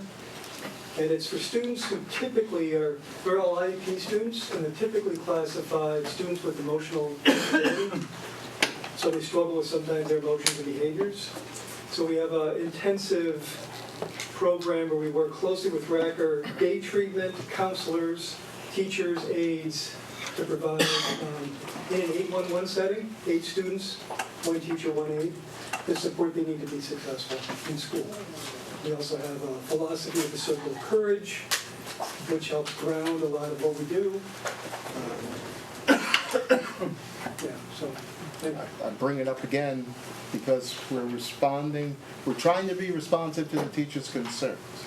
Right? If the students are bringing these issues into the classroom and they're overwhelming their capacity to serve, we're already stretching them by asking them to serve all students in a completely different way than the classroom looked 10 years ago. They reached out to us. You all heard it last season. Help us. This is another form of support, K through 12, through our regional BOE Center. To that point, just to build on what you said earlier about the space issue, we could have made the case for the past 5 years because of our enrollment list and those who weren't able to get in, similar to your that we needed 3 additional Turning Point classrooms. We're able to add one this year because we took out the shop in Smith Building, moved it into a garage attached to a building, and renovated the shop with our internal folks to build a new classroom to get one more of those 3. But the demand is not going down. And so those other kids who are on the enrollment list and not on the attendee list, they're going somewhere, but they're not able to come up to our campus that's served in our region. So I just wanted to, you had made that point earlier, and that's a perfect exhibit about that issue we end up with this space. Our salary fringe for next year, we are, our employee bargaining unit is up in June with their contract, so we do have budgeted numbers, but we'd rather not post them at this point. Our insurance for next year, we have to add retirees that are eligible and take their health insurance through BOCES. We have to add those to our administrative budget, you'll see in a couple of slides later. So at this point, we're budgeting about 7% increase in that. That represents about 0.81% of our total budget. The good news for this year is the retirements are going down. We always like to see that, but we know that will swing the other way, so we'll enjoy it while we can. So for next year, we're looking at about a 16.5% decrease in our retirement costs, which represents about 0.23% of our overall budget. And the other benefits, such as dental and so on and so forth, are a smaller piece, represent a 0.19 of our total. Our capital budget is really, there's two pieces in our capital budget today. One is the EPC that we did about 7 years ago, so we're still making payments on that for about another 6+ years until we get that paid for. The other piece that shows up in that budget is we rent the Presbyterian Church downtown for our adult ed program, but the adult ed program actually reimburses this budget for that expenditure. But we have to put it in our budget to start with, so that's what goes in there. So those are the two pieces that are in that particular budget. As we've talked about in the past, BOCES cannot have an unappropriated fund balance. Every year, whatever we don't spend, we have to send back in a refund. So those go back to the districts every year. We send those back in October of the following year. These are the reserves that we can have. So the unemployment reserve, because we are self-funded, we keep money in there to pay those claims. What happens is if somebody goes on unemployment, which we try not to do, but it does happen, they get paid from the state sends us a bill, and it comes out of that fund. So we do try to keep that one funded, just because you never know as things change if you're going to be hit with some large claims. Our insurance and flex, those are two things. One is our dental program is self-funded, so we have to keep money in there to pay the dental claims as they come through. And these numbers are all our audited numbers as of June 30th. So there is a little flex money that sits there that's collected on behalf of the district, or on behalf of the employees, that's sitting there to be paid out when they put claims in. Our CTE reserve, we started this one actually right shortly after I came, and the economy decided it wanted to go south when we should have been doing something different. So at this point, we've never funded it, but at some point we do need to start funding that. What you do is you fund that with depreciation of the equipment that you've bought in CTE. And the logic behind that is, when that piece of equipment is worn out, you've got money in this reserve to buy it and not hit the budget with a bump in the expense. One thing we did add and start funding is our ERS retirement reserve. As I mentioned earlier, the retirement expenses are going down, so we're trying to put some money in because we know the pendulum will go the other way. So what our philosophy has been and always will be to try to flatten those bumps, and this is a way to try to flatten those bumps when it swings the other way. Just wanted to say one last thing about, you see a capital reserve with a zero in it, and you're like, boy, you want to do a capital project, you didn't even put a reserve together to pay for it. BOCES is different, the way a capital reserve is funded. You have to have project numbers first before anybody can put any money into a capital reserve. So for example, we now have some project numbers with preliminary communication with the state education department. So it's a way of allowing the local districts to help finance their portion of a capital project, so that if folks by the end of this school year want to put some cash into a capital reserve, they would contact your business officials know this, put some money in the capital reserve to be used toward the capital project in the future year for a payment that's coming up. That's how that works. That's why it's zero. It's not like a school district that can build a capital reserve and then that'll offset your planning for the cost of your project. It's a little bit different. Just want to clarify that. The This is- ERS reserve, what percentage of your annual ERS is that? Less than a third, we're spending about right around $1 million. So my goal is we can do 1.5%.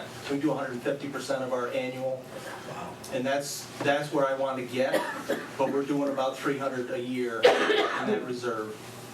So we've done that for 2 years. So that's 60% of your annual expenditure. Today. Yep. Okay. Yep. And as we know, we can't do a TRS reserve, so, we're You can really. only offset the one. Yeah, you can only offset one. We're trying to use that as much as possible when that time comes. What's your TRS expense? Right. What's your TRS expense annually? I don't remember, to be honest with you, off the I top won't of my hold you head. to it, Barry. Yeah. I mean, give me I'm gonna say it's probably double that, double to 3 times that. 2 to 3 million? Yeah, yeah, All right, thanks. yep, yep. We have heard, though, that there is some movement, there's potential the TRS reserve will get through the legislature this year, which would be awesome for all school districts in the state. So this is our administrative budget. This is the one that you folks get to vote on, just like your general public votes on your total budget. You folks as board members get to vote on this budget. Once approved, we're locked into that expenditure, not a nickel more. So our salaries and fringe, you can see that actually are down a little bit. TRS, ERS rates are down. So that certainly helped that line. So as you go down through, the only one you'll probably see big changes in is our contractual. Those things are made up of postage, insurance, all sorts of things, conferences, travel, our accounting system, the lawyer, advertising, you name it, it's in that for the administrative budget. So the other one that we always try to make sure that everybody understands and sees is the retiree benefit. That's the one where anybody that retires from BOCES, from any of our programs, that has to go in that line. We're probably, there's some BOCES that charge their COSERs for those retirees. But if you are sending students to a particular program and that teacher retires and you stop sending them, now you're charging that. It just doesn't work the way it should. So we do stick with, if they retire, it goes in this budget, it's in one line, and there's no charge back to any of our COSER budgets. So that's always the big hit in this budget.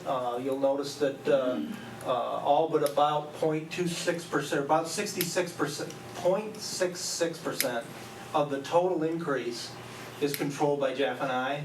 The other 2.66% is in that line alone. So we try to point that one out so that we all understand what that one is. Investment and miscellaneous, I don't see those changing substantially for next year. So we subtract those out as revenues to end up with a net cost to their districts at an increase of about 3.39 total. Any questions with that one? Because that's the one you get to vote on, and we want everybody to understand what that one is and how it works. Okay? You continue to borrow up front, and the districts pay you at the end of the year. We analyze that every year. That's why you've got the revenue anticipation note interest. Right, so that's what that RAN is. We look at that every year or two to see is it still cost effective, and if it is, we continue to do it. Some of the other BOCES that don't do it, because those of us that do, we don't have to stop, but there's other BOCES would like to start it, and they can't. And they always look at that and say, God, I wish we could do that. Oh, they can't get it into their aid? Once it's in, but... Yep. Yeah, we went through, I think it was back when I was on the board, the state said, you can't do this. And a couple of our board members that were on at the time did some legal research, and nowhere did it say that you couldn't do it. So we sent them a letter back and said, it doesn't say we can't do it, so we're not going to stop, because our districts want us to do it. So they changed the They changed after that. Right. Right. No, you can't. If you're in, you're in. If you're not, you can't. Right. Yeah. Darn loopholes, right. You get rid of them. That's the. Right, right. Or the horse that got out of the barn before the horse. Any questions with that one? I don't believe so. So by law, our board must hold a vote for two things. One is for the administrative budget, and the other is for board members that are on our board. It has to happen between the 16th and 30th of April. This year it'll be on April 26th. And during that time, there'll also be board member elections for a representative from your district and one from South Seneca. One more. There you go. Any other questions? Any info anybody needs? I think we're good. Jeff? Next slide is on the capital project. We're going to dive right into what is there. Those of you on the finance committee meeting, we presented this. We talked multiple options. One of them had some additions. This is the one that was only the mechanical work on the BOCES campus. Replacing the high voltage and buried electrical distribution and transformers. It's unprotected and it's original. Replace the buried high pressure gas distribution piping, also is original to the campus. Reconstruct the paving campus-wide. Those of you who come up on our campus, I mean, it's pretty bumpy. And as we've patched, there's probably more patchwork than there is pavement left on the campus. That needs to be redone. And all of our walkways are paved, and they are a tripping hazard, and we have students who have difficulty getting around the campus. We want to make sure that they're protected. They all, part of our work program, they have jobs on the campus. There's a lot of students moving about the campus and a lot of them have difficulty with mobility. We've got to take care of that issue. Replace the roof on the remaining part of the building. There was a roof project back in 2006 there. There's a remaining part of that building. It's now off of warranty. There is a leak in one section. It's been for a very long time. We can remediate it, then it comes back, remediate it. We're hoping there's not a whole lot of damage underneath that, but that roof does need to be replaced. Replace and upgrade the HVAC systems. There's 20 rooftop units that need to be replaced on the campus that are beyond their useful life. And this is particularly important on the E building, which is the Darwin Smith School, where our students with medical related disabilities are, and it has to be climate controlled. So 14 of the 20 are on that building alone. And to replace the original doors and window sills remaining in all the buildings. There is no expansion of program, there's no upgrading of facilities to make it high tech, including our Career and Technical Center, which many of those areas, some of the technology is aging in our workforce development programs, but that's not where the investment is going. This is simple, upgrading the facility to make sure that it is safe and just the right kind of environment for all of the students coming from the region. You have 200 students that come up there every day to our campus between special ed, alternative school, and CTE. Next slide, please. And I just pointed out in the E building where our most vulnerable students are, that is where our primary investment is. Almost 60% of the project is just in the Darwin Smith School. Next slide, please. Here's our timeline. Right now, as part of our proposal, we're letting districts know about the project. Districts are receiving a copy of the municipal agreement. There is one in your district office that you have access to that outlines the finances. So districts will consider this over the next couple of months. We hope if all districts support it, and it does have to be, each board has to vote yes. Not every board member has to vote yes, but every board has to support it for the project to move forward. If every board votes in support of the project, our board would like to vote in May or June timeframe to finalize the agreement so that our architects and engineers can submit final plans this summer. Next spring, hopefully for State Department approval, and groundbreaking would be the summer of 2018. So financing, Dave's worked with your business official about how many payments they could do it in. You could do it in 2, 3, whatever. They could finance part of it, they could do cash.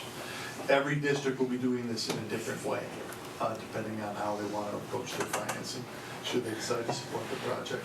Next.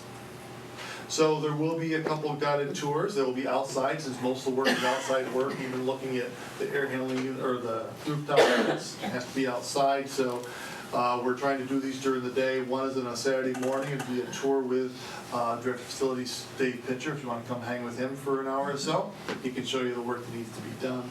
And then the other one is a Thursday late afternoon, 5 o'clock, March 30th. It'll be a little lighter with a time change. And if anybody wants to see it after work, he can show that to you. So we will have that available as well. Any questions? I will tell you, as far as the BOCES capital issue, trying to get them exempt from the tax levy limit. Tomorrow is lobby day for New York State United Teachers and BOCES. It's BOCES lobby day, so they support us on that. We'll be meeting with dozens of legislators tomorrow, and that's one of the 2 primary issues we're working with. I'm meeting with the governor's office tomorrow afternoon. We continue to push. We will know if there's movement. We'll feel better if it appears in both one-house budgets next week. So if both houses of the legislature slip that in as a priority, which is potentially, we're trying to get them to do that, but they have a lot of other things they're thinking about, correct? But we try to put this to the front of their... So you're expecting this to be a legislative change? In other words, you don't expect the executive to actually act on the prior legislation? We're hoping that if the legislature demonstrates it's a priority again, that he'll just do it. It won't require the legislature and get it done. Because it's one phone call. Take it off the table. Issue the regulations and be done with it. We did see some progress because we were able to separate the BOCES capital issue from the pilot issue, because they were seeing them as both part of that legislation. We said, can't you consider them one at a time? Don't worry about the pilots yet. People aren't screaming about that. But we need to treat kids the same up on our BOCES campuses as they are in their home districts. So we're working on that issue. Question and a request, and neither of which I'm expecting an answer from you tonight. And it's coming from a very humble place, as I've looked to you too for mentorship and leadership as I've tried to navigate our state and how to get this work done. I know that I've been in front of many groups over the past few years, helping them understand the tax cap implications. Right. And we've had to override a tax cap in 1 year. I'm going to have to stand for folks as we are looking to expand programs like our pre-K, knowing that we have a 1 in front of our tax cap number this year. So as I look here and I see that your increase is about 3% 3% increase from year to year. And then we're looking at this capital project. Can you help me with a one-pager, some communication tips or sound bites to help me when I'm in front of these groups over the next few months to articulate why we need to support? And I'm in support of this, but I need some better words than I have right now. And I'm looking at 2 folks who've done this much longer than I, and I'm going to need some help. And I'm guessing that some board members here are going to need that help too, as we look at 3% and 4% increases to your budget each year, and we're struggling now to get a 2 in front of ours. And we're looking at a capital project, and we have some spaces here that need some significant enhancements. Again, I'm 100% behind your effort here, and as you know, I have a skill with helping sell things, but I'm going to need some help from you guys who have dozens of years of experience doing this where I don't, irrespective of any award I'm getting right now. Sure. Absolutely. Well, I will say, as far as budget, the way we do our budget is different. The way you do your budget, for one thing, is it's program driven by the clients, so customer driven. So as far as budget increases, that's all consumer driven. So you can't tell South Seneca what they can buy or what they don't buy. So even though the budget goes up 4.5%, that doesn't mean your budget goes up 4.5%, because someone else could be buying those services. So it's not just you. It's all the budget is purchase driven. The administrative budget, all BOCES administrative budgets have the same flaw. And we are transparent about the flaw, and that is that 100% of the personnel retirement costs have to go into the 10% of the budget for accounting. So it always makes that number look large above a tax cap levy limit number. So we're fortunate because our retirement benefits number is only a third of our administrative budget. We have a lot of BOCES that are at 50%. We have one that's at 75%. Their retiree health insurance costs are 75% of their administrative budget. And it's having the budget go up is different than the revenue source to pay for that whole budget. We have chosen not to charge back on the program, artificially raise the price of the programs, and just done a straight allocation toward that. So you would begin to not be able to afford students to go to CTE or special ed or all of that if we decided to charge back on the programs. So the part we control, as far as our expenditures that we know we have that aren't tied to negotiated agreements that were done a long time ago. The negotiated agreements have changed a lot on our campus. We're going to get a payback on that retiree health 10 years from now, because back in 2004, several things went away from our contracts, and there was a much larger contribution from our employees, and all our Medicare contribution went away. But we haven't had anybody retire under these new contracts, right? Because it takes a generation of faculty and staff. So we'll be able to control that. The mechanism we have in place to control that's already there. It's just time that's going to catch up to that. So some of it, that the large administrative budget, that is an accounting mechanism that makes it look out of line compared to where a school budget ought to be. That doesn't mean your bill goes up that same amount. It's all distributed between who's the customer and who isn't the customer. More of a business rather than your standalone school. We'll try to say that in a way that's easy to be bulleted, but I just wanted to explain so the whole board heard it publicly, and then we'll try to get talking points that are much helpful for you, like just a little note card version, boom, boom, boom, and that'll help with that, I hope.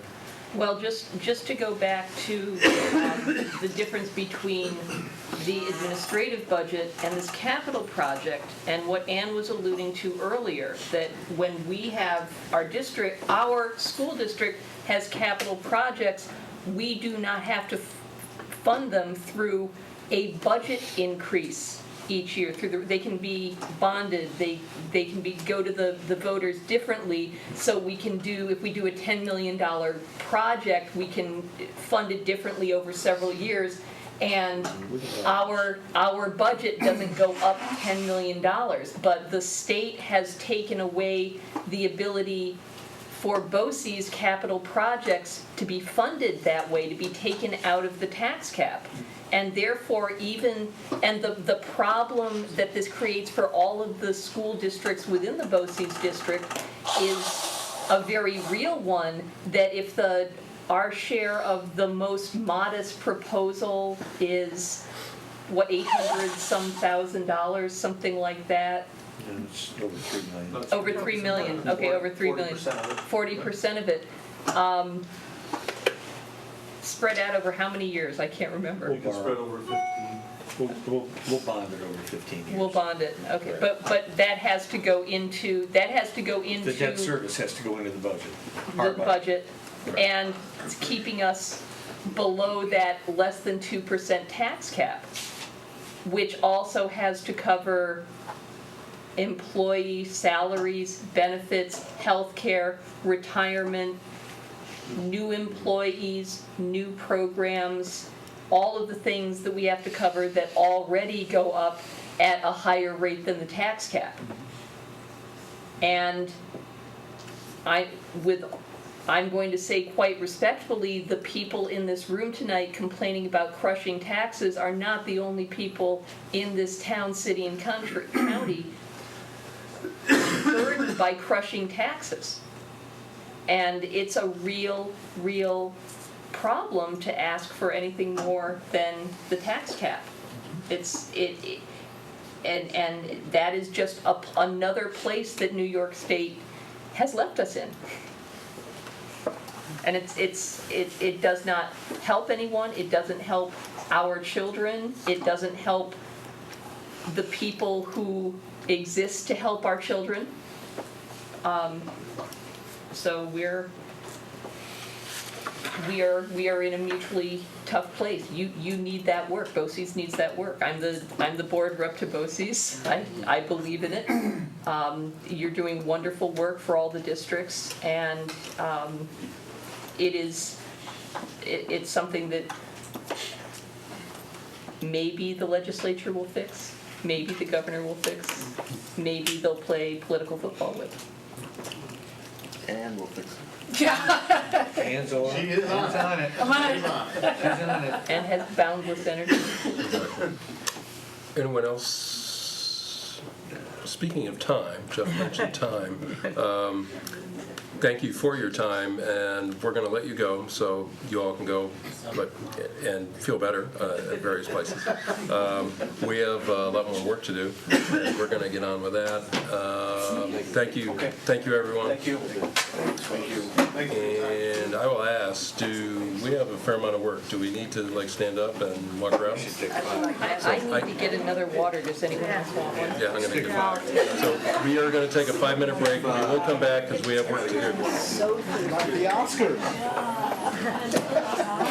Because I need to stand up. Anybody got envelopes?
item 13, item 14,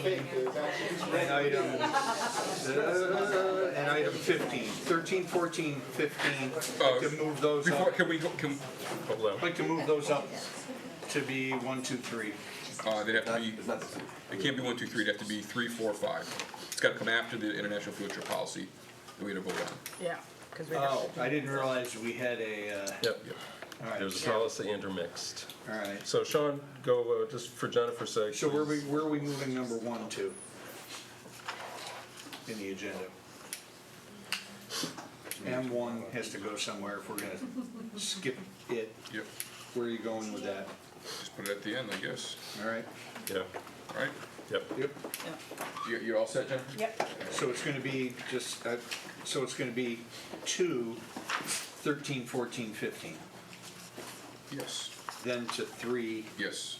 down through the list. Yes. 1 becomes last. Yes. Got it. So we're gonna do the international field trip policy procedures, correct? Yes. Because we need to do that before we can do field trip stuff. We'll get that done, and then we're gonna do that first. Sure. Please.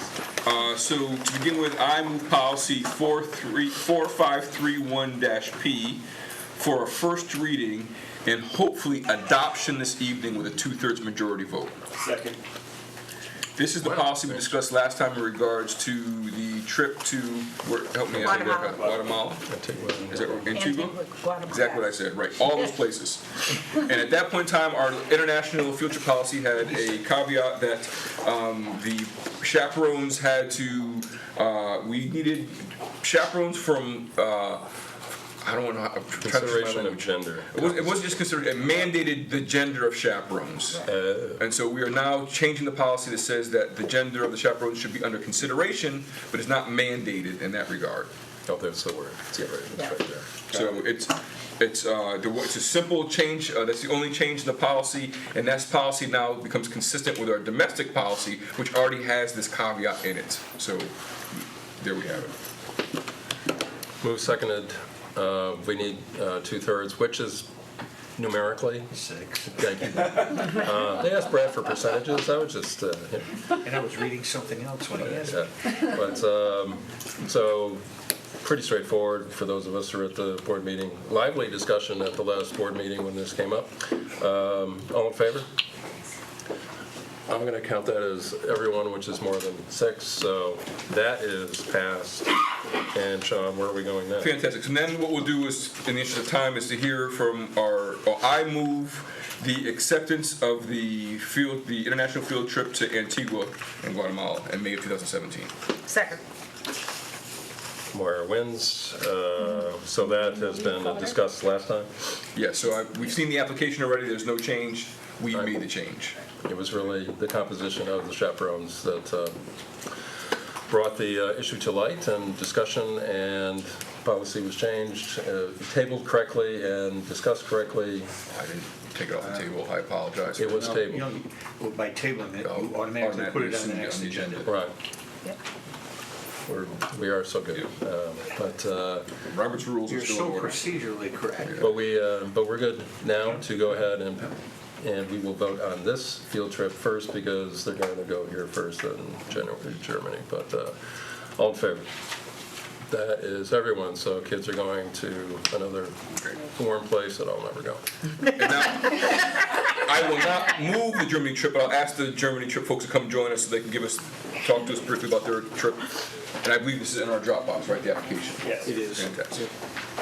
So you do realize this is the same trip that has been since 1989. I just want to make that clear.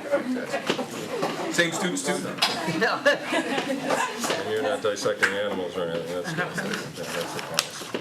So this is our every other year exchange trip to Germany. We already hosted our group from Germany in October, and we're going into July to stay with our host families. Students will be going to school there. in July, saying. And we will be doing a couple of sightseeing trips while we're in the city of Tuttlingen. And what else? We will be going at the end for 3 days to Munich. Right, so we've got, so we do some sightseeing within the city of Tuttlingen itself, visiting their local factories, Esquilab that does medical and precision equipment. We do a trip out to Freiburg, which is a very historic city. We see the Marktplatz there. We do a trip out to Stuttgart in the Mercedes-Benz Museum. And then we do a couple of trips while we do the end in Munich, including a trip out to Dachau concentration camp, as well as a tour of the city on bike.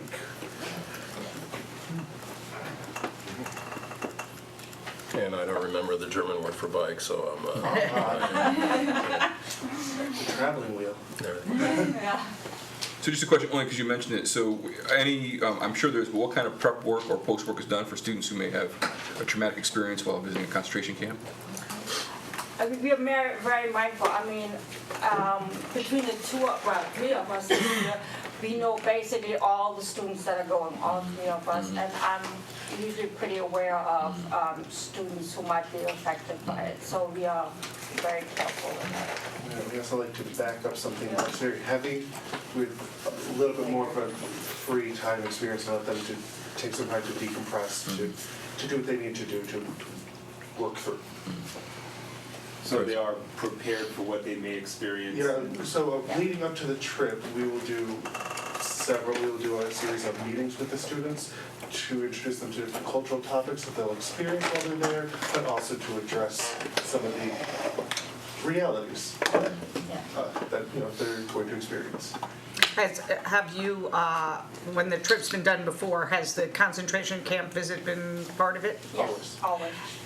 Has there ever been a desire of a student to opt out of that trip? No. No.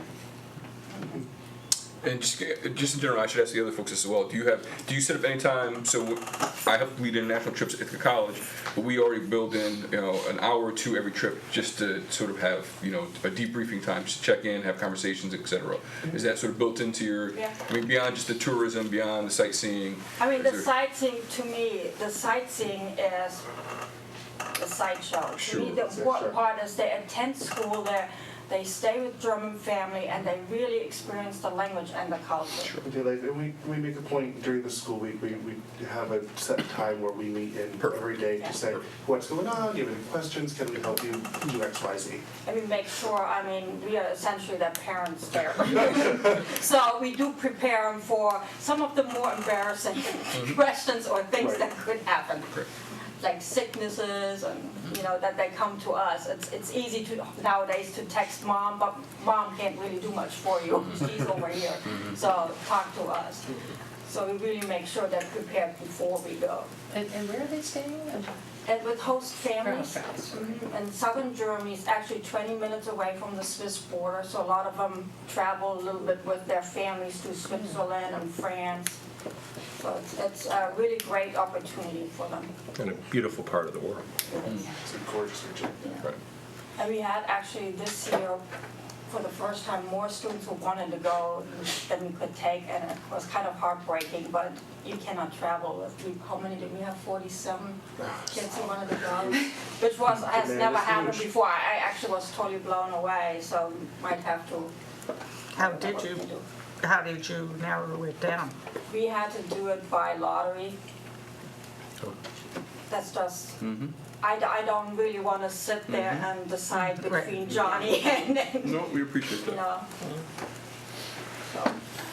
I just want to give a testimonial to the German exchange, because both of my daughters did the German exchange. One was about, I think, 6 years ago now, and the other would be a long time. 18 years ago. And it's an extremely valuable educational and cultural trip, because really the bulk of the time is spent in the classroom and with the host families, and the cultural understandings and bonds that grow are extremely valuable. It's a very economical trip because of the stay with the host families, and then the Ithaca families reciprocate in the second half of October, or most of October. Those students come here and attend school with our students, and then do some weekend trips as well. You know, stay, the students, the families who sent a child get a child, and then the two families kind of get to know each other. And so we've hosted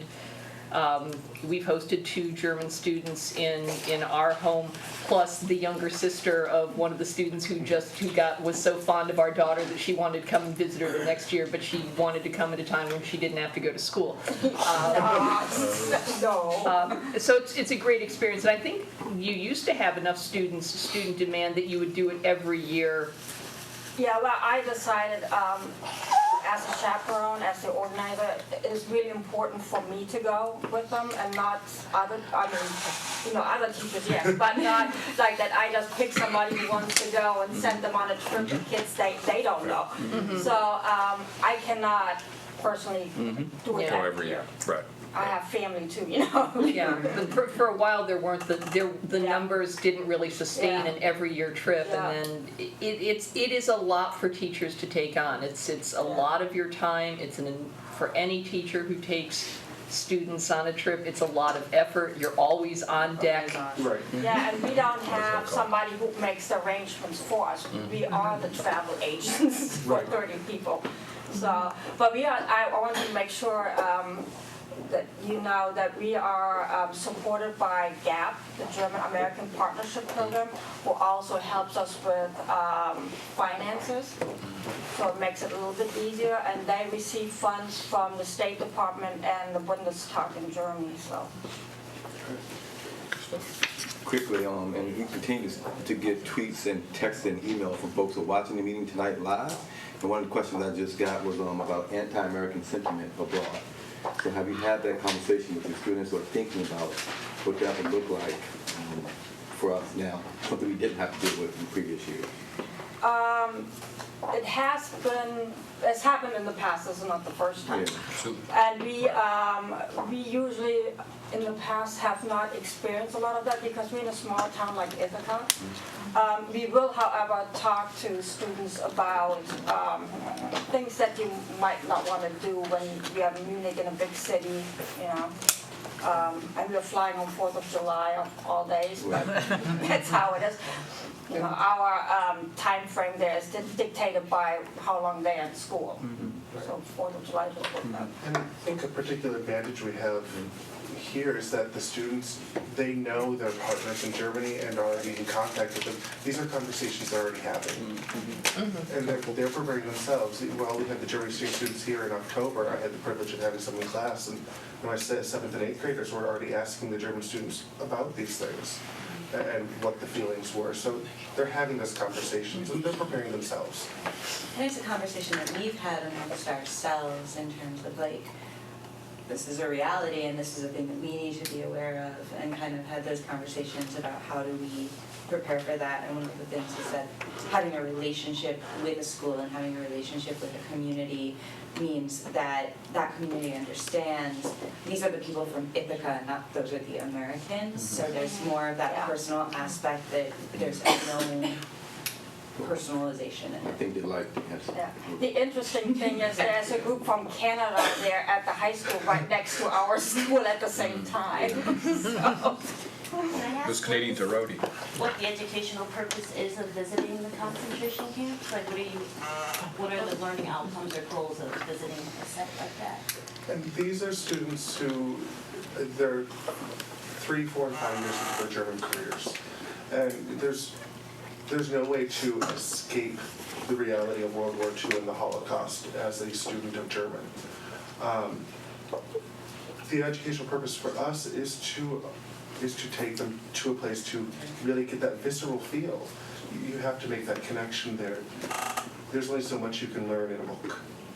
I guess I ask because when I'm thinking about the reciprocal educational piece, when the German students were to visit here, I don't think we would necessarily take them down a road where Black folks were hung by a tree. So I'm just trying to understand what the students are actually learning. Well, I think Germany in general is very open and honest about history. I don't think they're generally hiding behind anything. So it's I don't know Part how of to the culture there, that it is kind of an accepted experience, that this is something that like will be in the experience of where you go to kind of get the whole, like absorb the whole culture. So I'm asking on the flip side, when the students come here, has it been built in that the students, the German students are receiving that same type of education piece about our history here, American history? Not exactly. Not exactly. But it also has not been, this is the part of the trip that, well, I don't know. This is the part, now that I think about it, because the Munich part of the trip is the part that we organize, we control. The part in Tuttlingen, the teachers in Germany organize for us. Just when they're here, we organize things for them, but they're in New York City on their own time and doing whatever they feel they should do.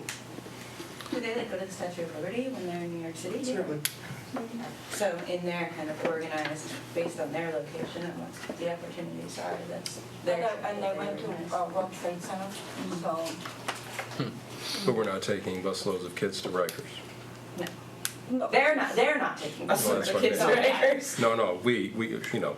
Yeah, I understand the question. I think it's Right. interesting. I wonder how we, No, I wonder how we teach folks about the indigenous community. I guarantee some of that does get translated in that regard. But time, distance, and space changes it. What I also know, please correct me if I'm wrong, is that Germans talk about. I'm intrigued by having students look at the Holocaust through German perspective because it's vastly different than the way in which we would teach it. So there's a lesson in that, just in terms of the remembrance, just in terms of how we talk about it and openness. And so I think it's interesting for us to push a little bit back about what we do when folks come here, right? If we're going to be exposing folks to trauma in some regards, then how do we have those conversations? Well, But I mean, I'm intrigued by it. For them, it's just interesting to see that Dachau is also a city. Yeah. You know, there's that's a right. whole town around it that's called Dachau, you know, so it's, to me, it's just, I think to understand the German psyche, you have to go see it, because otherwise you don't know what makes me tick. And we, I think, need to address more what makes other people tick. Any other questions right now? This has been moved, seconded, all in favor. That's everyone, right? I think. I want to go. Was moved? Right. I don't think it was. Oh, no, it wasn't moved. It definitely wasn't. No. I thought. No, Sean invited the people That to is come talk absolutely about correct. it. And it's not- I move acceptance of the Germany trip. Well, if we haven't moved it yet, then is there time for one more comment? I just moved it. But then I'm out of here. Get a second, please. We did. Brad, get a second. Now we can certainly discuss more. I just want to, I'm glad Nicole brought it up. I mean, I thought about it before. To your point about learning what makes people tick, what makes this country tick? What essential elements in our formative years could be more important to sharing with those students than our original sins, which really distinguish this country as unique in global history, from what I can ascertain. The extermination of the population and the enslavement of 10 to 20 million more, right? And I've been in Europe and have not had the best treatment as a black man. And this was a long time ago. I have a friend who just came back from there this summer, and her experience wasn't much better, right? So if you have some input in that, you might seriously try to help your counterparts understand what they may be shortchanging those students in. And to Rob's point, of course, you're probably not going to truck those students down to a South Carolina plantation. Right? But right in Auburn, here, there's a museum dedicated to a freedom fighter in New York City. There's the burial ground where they uncovered hundreds of Africans right downtown in the financial district. We have the new museum in Washington, D.C.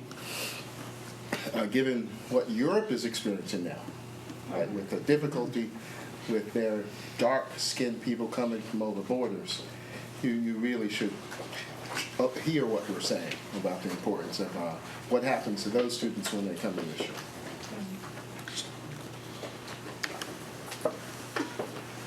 Thanks, everyone. Anything else? a somewhat, as you said, while you've been doing this for 20 years, there's always an opportunity to have discussion. So it's always very interesting. So it has been moved and seconded now, and I apologize for losing track. But anything else before we vote? All in favor? That's everyone, I'm sure. And congratulations, and now you get to go home. Yeah. And you get to go to Germany once No, again. I get to make you costume reservations. Thank you very much. Subject to- Next on the agenda, I move granting of the RPTL section 46.7-J partial exemption. Second by Chris. We have been over this quite a bit in finance multiple times, and we'll look for comments and we'll have a vote. Brett? Yeah, I mean, not everybody's been to finance, so let me start by saying this is not a problem we created. And, you know, while I appreciate the folks who came to speak to us tonight, I understand their position, this is not a problem we created. A not-for-profit in this community went forward with this program based on an assumption that was incorrect. And they had thought because they were selling at a limited price that it would be assessed at that price. It was assessed at market value. And they went ahead and continue to go ahead, have since 2010, adding units. So I just want to give that context that this isn't a problem that this school board or any school board created. It's not a situation that we created. And we need to understand that you know, that's part of it. The other thing I'd say is, I'm going to say a couple more things. For whatever reason, I mean, I was aware this legislation was signed in September. For whatever reason, nobody bothered to approach us until December. Again, not quite sure what that was about and why there was no urgency. I hear urgency tonight, but I certainly didn't see any urgency from the agency that brought this forward. It took them over 3 months to bring it to us. So I want to give it that context. We're being asked to abate taxes on 44 existing units. You know, that is, and I heard the pitch, and I've heard it a couple of times now, well, we wouldn't have built the houses anyway, you wouldn't have had it. I don't know about that. For whatever reason, they kept building, even though there was this issue. They kept going forward with it anyway, with that issue, and those are in place, and they've been taxed. Therefore, this is tax shifting. You're reducing some people's taxes to shift taxes to other people. We, of course, are the only people who have our budget voted on. So, of course, the town, the city, and the county very bravely have gone ahead and done this already because their budget's not going to get voted on. The taxpayer who's unhappy with this can't take it out on them. They can take it out on us, which means taking it out on the kids if they vote no.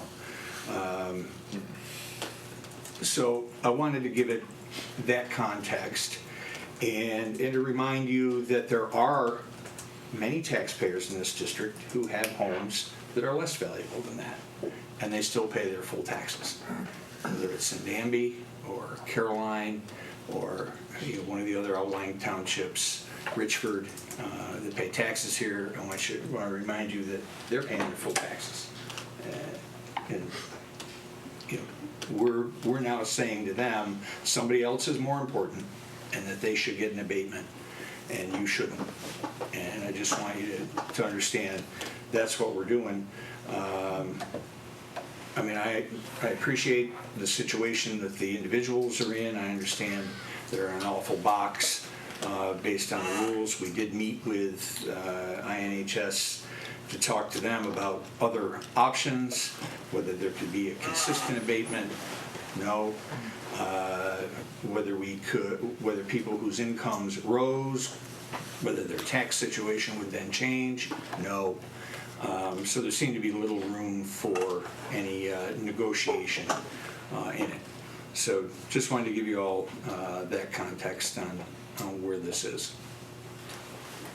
Other comments, Mark?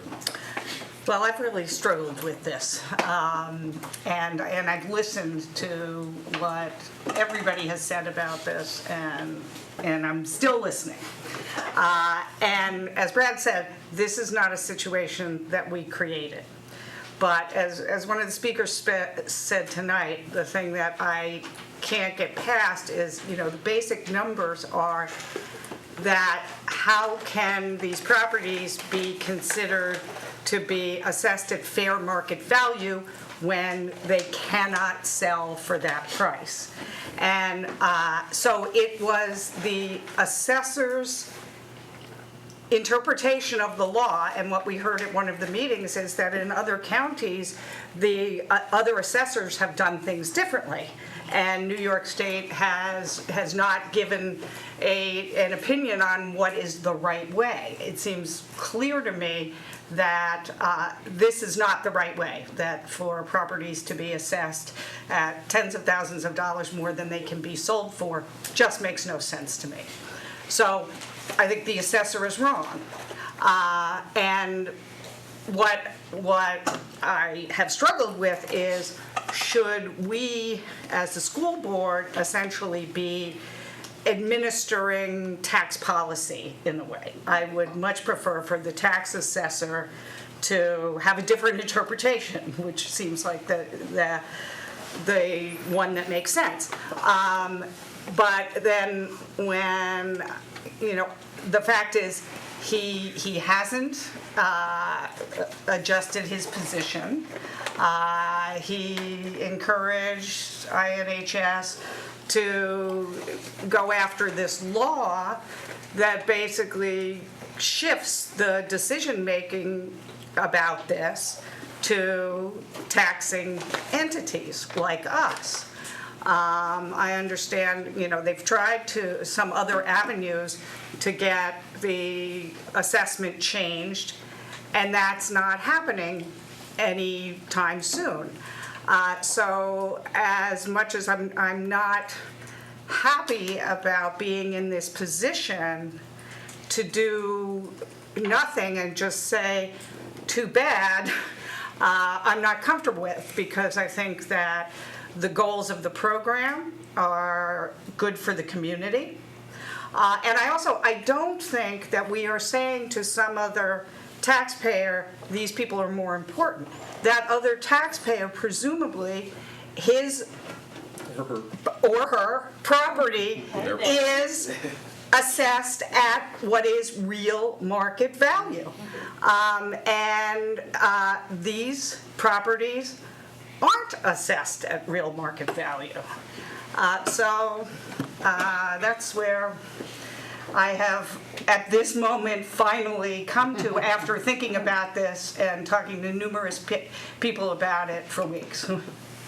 And I think Ann had her hand. Ann, go ahead. Well, I just want to pick up on that. Appreciate Brad's point, and I also really appreciate Maura's point. And I think for me, the crux of the issue comes to Maura's point that the amount that these properties are assessed at is not the same amount that they can be sold at. So it's a basic flaw in logic, and this, by us passing this, corrects for this problem. Even if it shouldn't be our responsibility, it allows us to correct this problem. So I would also like to say that just a few other issues. One is the issue of affordable housing is a huge problem in our district and in our region as a whole. And housing insecurity is a problem for people. And to the extent to which INHS contributes, and this program contributes to stabilizing housing, it helps our community as a whole. It helps our community in terms of its diversity, in terms of families that have a more solid grounding when they send their kids to school. So I see it as a more general feedback loop, as a more of an ecosystem to which this housing security, housing availability ultimately benefits our school district. I don't see them as separate silos. I think it's a community issue. The second thing is I do see that in many situations, some of these houses were in derelict condition before, or they're on new lots, and they actually ultimately, even if they're not getting as much as they would have been, they're still contributing to the financial tax base in a way that also benefits the taxpayer. And then the other thing is that when the people who sign on for these particular houses have this deed restriction, to me, I was thinking about it this morning, and I was thinking about it reminding me of sometimes in busy cities where you have like a farm field in a busy suburban area that people would like to, one person wants to have it turned into a subdivision, and another person would like to keep it as open space. And the person who is the farmer says, well, I can't afford to stay on my farm because my taxes are too high, because you see you could turn this into a subdivision. So you put a deed restriction on that allows it to be basically remain as open space, because that farmer's saying, okay, I agree not to turn this into a subdivision.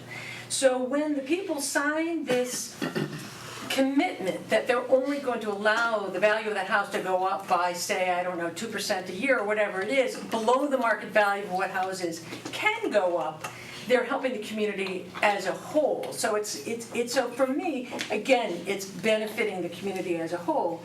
And then the final point I just want to make is that INHS, in the memorandum of understanding, is offering. We're not voting on that. Oh, we're not voting on That's a that. separate issue. Okay, separate issue. Okay, so those are my reasons. You can't, you're about Okay. to draw a quid pro quo. Oh, okay. All righty. So I'll stop there, but that's my view. So I have also been struggling with this because I know a lot of people for whom home ownership is a financial struggle, and a financial struggle for many years, and I will absolutely refute this notion that every house that's assessed at market value is assessed at the correct market value. I have been studying the real estate market in Tompkins County, especially at the lower levels, for about the last 2 years on a weekly basis, because of family member concerns, and I see wildly inconsistent market values, and I see houses that are valued at way higher than they could possibly sell for, and people are in fact paying taxes on those. I want to reiterate that this is not our making. And I do believe that the school board should not be administering tax policy, and I agree that INHS does a wonderful job. And in fact, everyone who owns one of these INHS houses has a mortgage payment that is so far below what other people are paying for houses, and quite nice houses. And I do worry about the precedent that we set of tax shifting, that we're going to grant a tax abatement to a small group of homeowners, and then shifting that tax to many other people who are in fact at the same income level, sometimes lower income level, sometimes higher income level, who also have very significant financial burdens, and who have loans and debt and childcare and house repairs. And I do not think this is a place where the school board should be going. I am resentful of New York State for putting us in this position. I don't know what you're going to do the next time your houses get reassessed, because houses get reassessed regularly. They don't just get assessed once. I've been reassessed 3 times, and it probably wasn't until this year that I could sell my house for what I was assessed at 10 years ago. And I don't want to sell my house. I want to live and die in my house, and I won't make any money on it because I'll be dead. So home ownership is difficult and it's complicated, and I don't believe this is a quick fix. I don't believe it's an easy fix, and I frankly don't believe it's fair to all of the taxpayers in Tompkins County. And I am sorry. Other comments? Chris, go ahead. Just to, everything that Brad said is 100% correct. We did not create this, we're reacting to this. However, what I'm looking at, and I struggle with this, and we've all had several conversations, what we are looking at doing is allowing folks to pay the portion of taxes at their house that they understood they were going into. And they did not create this either. And I struggle with telling them, okay, you went into this understanding that you bought this house and this is a value that you have, and you can't sell it and recoup this, but you need to pay, if you bought it for $95, but you need to pay $160 for it. And I agree with you, Pat, 110%, but I struggle with looking at these people and saying, this unfair situation that I can correct, I won't do it because you entered into this unknowingly. I struggle with that. So while I'm torn, I can't in good faith say to these people that this unfair situation should continue. John, go ahead. Go ahead. Oh, Eden. Go ahead, man. No, I want to actually try to follow you. I want to try this. Good luck. I know. It's late at night. I want to be risky. Come on, Eden, let's go. Shall we give E the 3 minute? This is going to be simple because it's a question. So, as I said earlier, I haven't been on the finance committee, so I haven't been privy to all the conversations. But I want to ask Brad and Pat, because you two mentioned policy. Does a school district, in your opinion, actually not have an interest in keeping a community diverse? We know the statistics. The last time I looked, Savante claimed that we're third of a list of 183 cities in terms of our wealth gap, right? And we know statistically that 100% of single mothers who live in the city limits, mothers, right, which means that they're our clients, are under the poverty line. So if we are citizens of this area, is there no policy is there no position we have in regards to that kind of data?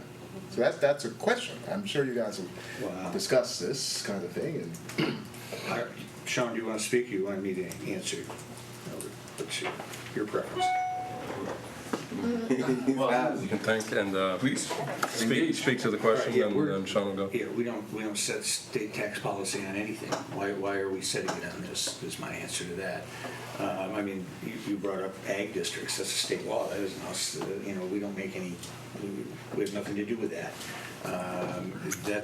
That's not the role that this minor civil division is given. The role of setting taxes is the tax policy is at the state level, not at our level. I think as a district that prides itself on diversity, inclusion, building communities, this is an opportunity where we're able to look at wealth gaps, we're able to look at who gets to own homes and who doesn't. And yes, we all know people that are struggling to pay their taxes, but this specific program was created for folks who wouldn't usually have the opportunity to buy a home. And no, we did not create this problem, but we possibly have kids who will be homeless. We possibly have teachers who might leave the district to live elsewhere. So I think if we're talking about, we pride ourselves on being this liberal community that cares about everyone else, I can't look at the people behind me and say that I don't want to help this issue because we didn't create it and because I'm not part of state legislature or because you signed this knowing that your situation could possibly change. Everyone doesn't have a secret stash or a safety net of money to lax on. And I feel like this specific program is a complete conundrum because it says it prides itself on being or offering affordable housing, but in all actuality, with the tax situation, it's not affordable housing. Thank you, Nicole. You ready? Sure. Okay. I appreciate what everyone's saying. I appreciate getting the emails. I appreciate our conversation. a couple quick items. One about, yes, it's not our role to set state tax policy, but the irony is we are in the tax game. That's one of the main responsibilities of the school board is to set the tax rate, and we have engaged in other forms of tax policy before by granting PIFs and granting pilots, two things that I've been vehemently against, which creates a little bit of a conundrum for me, because on one hand, I'm against these kinds of tax abatements, particularly for developments, because for me that is the tax shift at corporate expense. This one provides a slightly different nuance that provides me with a little bit of complexity in terms of a tax abatement in some regards, but one that seems to rectify a situation. The line that got me, and my limited knowledge of banking, and some bankers on the table can correct me, but I'm quite sure this is accurate, at least in my own last attempt to refinance our house, that our escrow was included in the projections of whether or not we could afford the home. And so if we're telling someone that I miscalculated your tax payments by $300 a month, that takes more than my baby's shoes away, right? I mean, that's a big hit. So the idea was that I think what the person said, and I think is true, is some of our folks who are in this situation would not have been granted a loan if they knew the tax law was going to be this way. And so I don't blame anyone for that situation. I understand we have different perspectives on this. I am normally, again, one that votes against PIFs and pilots because I don't believe in them. I'm going to go against my notion for this because this seems to be rectifying the situation. With that being said, it is not our issue, and I just want to speak to folks saying that because the city and the town and other folks did it, we are the largest taxing entity. They have far less to lose than the Ithaca City School District does in terms of actual revenue. So I understand why other folks may find it easier to do that beyond also not having their budget voted on. It's a bigger hit to the Ithaca City School District than it is to any other taxing entities. With that being said, I understand the conundrum. I understand what it says. I think it's an imperfect solution, but it helps to do something, and I hope that we can find some other ways to rectify this down the road or do some other things. But I think where I find myself is trying to find a way to rectify where we're at. Sean, have you guys estimated the hit? We did. Yeah, it's not that great at the moment. That was what I was. Right. This is the point we're going to have a conversation about. Right. Yeah. Yeah. You passed this. You've passed it for good. I understand. You know, we've crossed the Rubicon. There's no going back and telling. Once you've reduced the taxes, there's no going back and telling, "Oops, we didn't mean to do that." Absolutely. I mean, so I mean, and the agency involved, in spite of this problem, went ahead and they've got 7 other units under construction. I don't understand why this is our problem when, for whatever reason, they've gone ahead anyway and continued to build. I'm just appalled that they've gone ahead, knowing that they have this issue, knowing that they've put people in homes with this issue, they've continued forward. They've got 7 more under construction. They were ready to put 7 more people in that trap, in the same trap. And that's again part of why I'm just opposed to what's happened here. But when we go, remember, once we've done this, you've done it for good. You can't be changing it later. Respond. I want to reiterate Brad's point that when people wrote to me, I kept writing back saying that, listen, it's a complex issue, and please do understand that it does set precedent. Yeah. For good, bad, and indifference. I understand we're talking about a particular case here that seems morally just, but it will set precedent for a school district in terms of what we do. That part you and I are in complete agreement on. Yep. All right, I'm with you. Yep. And is INH actively trying to get this? But it's not even about whether it's INHS. It's about whoever comes next, right? We have another one on the agenda tonight as well, talking about whether or not we'll give an abatement. We're going to have my question is, are these groups actively trying to have a conversation with the assessors to Laura's point that they can change this? Oh, they've been working on it for a long time. But now they have no reason to. Once we If pass we this, concede. there's no reason. They're done. Well, that's an interesting conundrum. Yes. Well, aren't they having a court or something? I've been working without success. Yeah, but once this is passed, why? Why? Because you know the court case. No reason to pursue it. You've already got a solution. Solved it, that's right. You've already got a solution.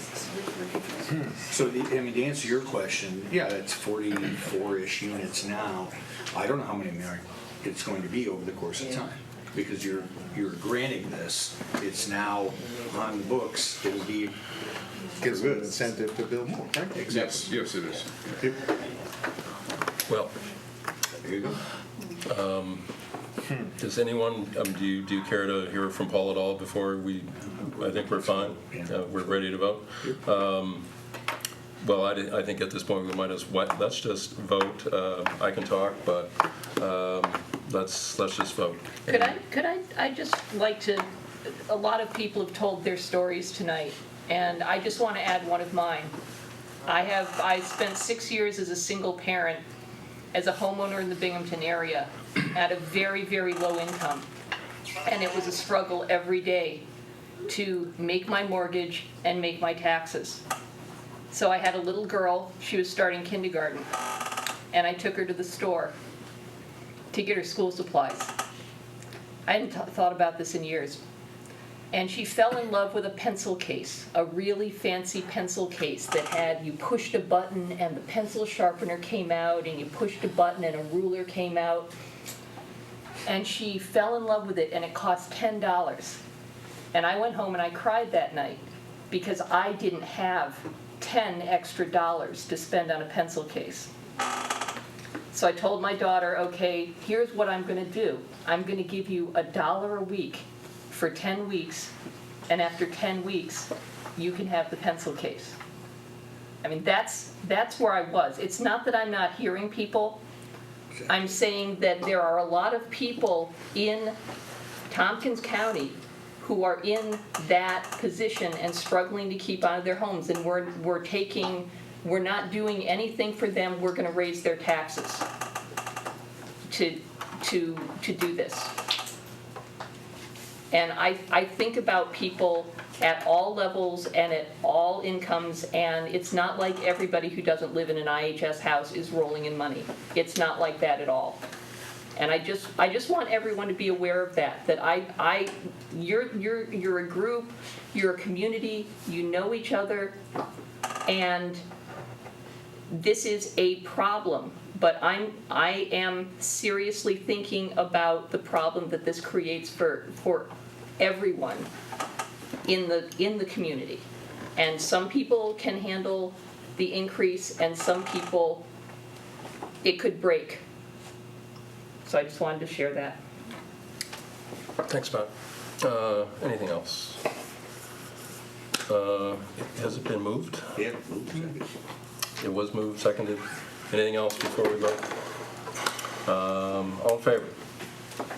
That will be Sean, Rob, Moira, Ann, Nicole, and Chris. Those opposed will be Pat and Brad. E, you voted, right? No. Got one more choice. Good Dick. Oh, He can show him. I can say that, yeah, I'm not even going to say that.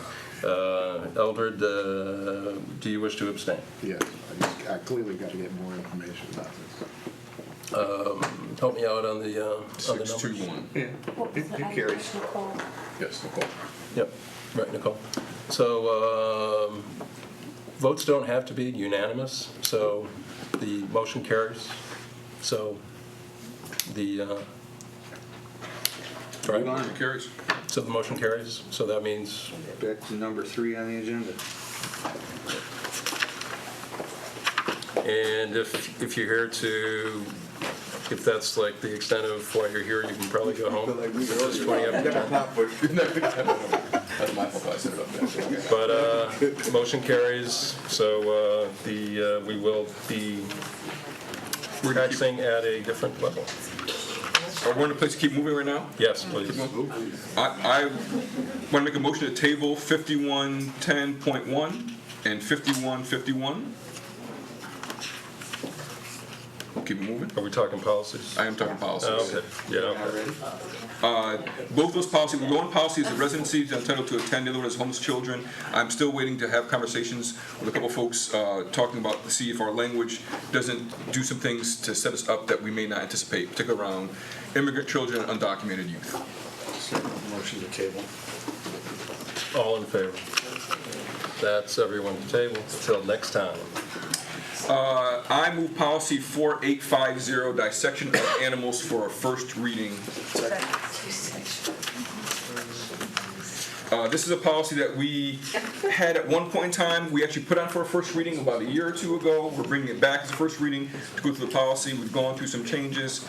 You can see the policy as stated. It has gone through some folks at the science department at Ithaca High School, if I'm not mistaken. I'm looking for Liddy, right? Yeah. Well, yep. No, I'm sorry. My apologies, Liddy. I'm listening, Right. you just can't see me. Dissection policy has gone through folks at the high school. They've had some review of it. Yes. And so here, first reading.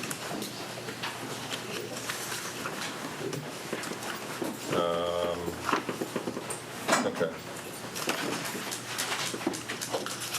Was it seconded? Trying to find my policy. I don't know who seconded the policy. I'll second it. Yeah, there we go. Actually, both Chris and I did, but now we can give it to Pat. It's been fourth by. There you go. Boy, we got it. Yeah, okay, all right. And are we ready to?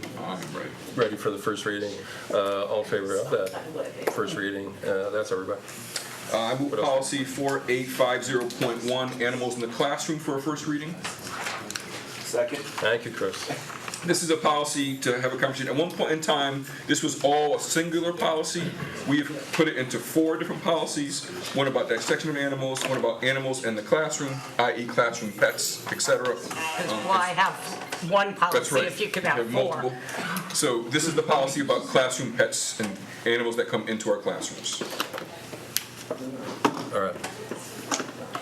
Shall including service animals, right? No, No, service animals that's is its own policy. Right. That's coming up. That's You're jumping ahead. I'm just checking. All right. All right, move seconded, first reading, Oh, I all see. in favor, that's everybody that's paying attention. Yeah. On to the next one. I move policy 4850.1, the regulation for animals in the classroom. This is what dictates what we can do with animals in the classroom. And I should mention, beyond talking to folks, we also were blessed to have Kate read with us for the past couple policy meetings as well, providing input and legal expertise. So the legal language will be correct always. I have never met anyone more familiar with the law book than I have with Kate. Well, Jennifer is a close, That's right, close second. close second, or perhaps still first, I think. Shots fired. Zing. Once you're on the exec team, it's you know,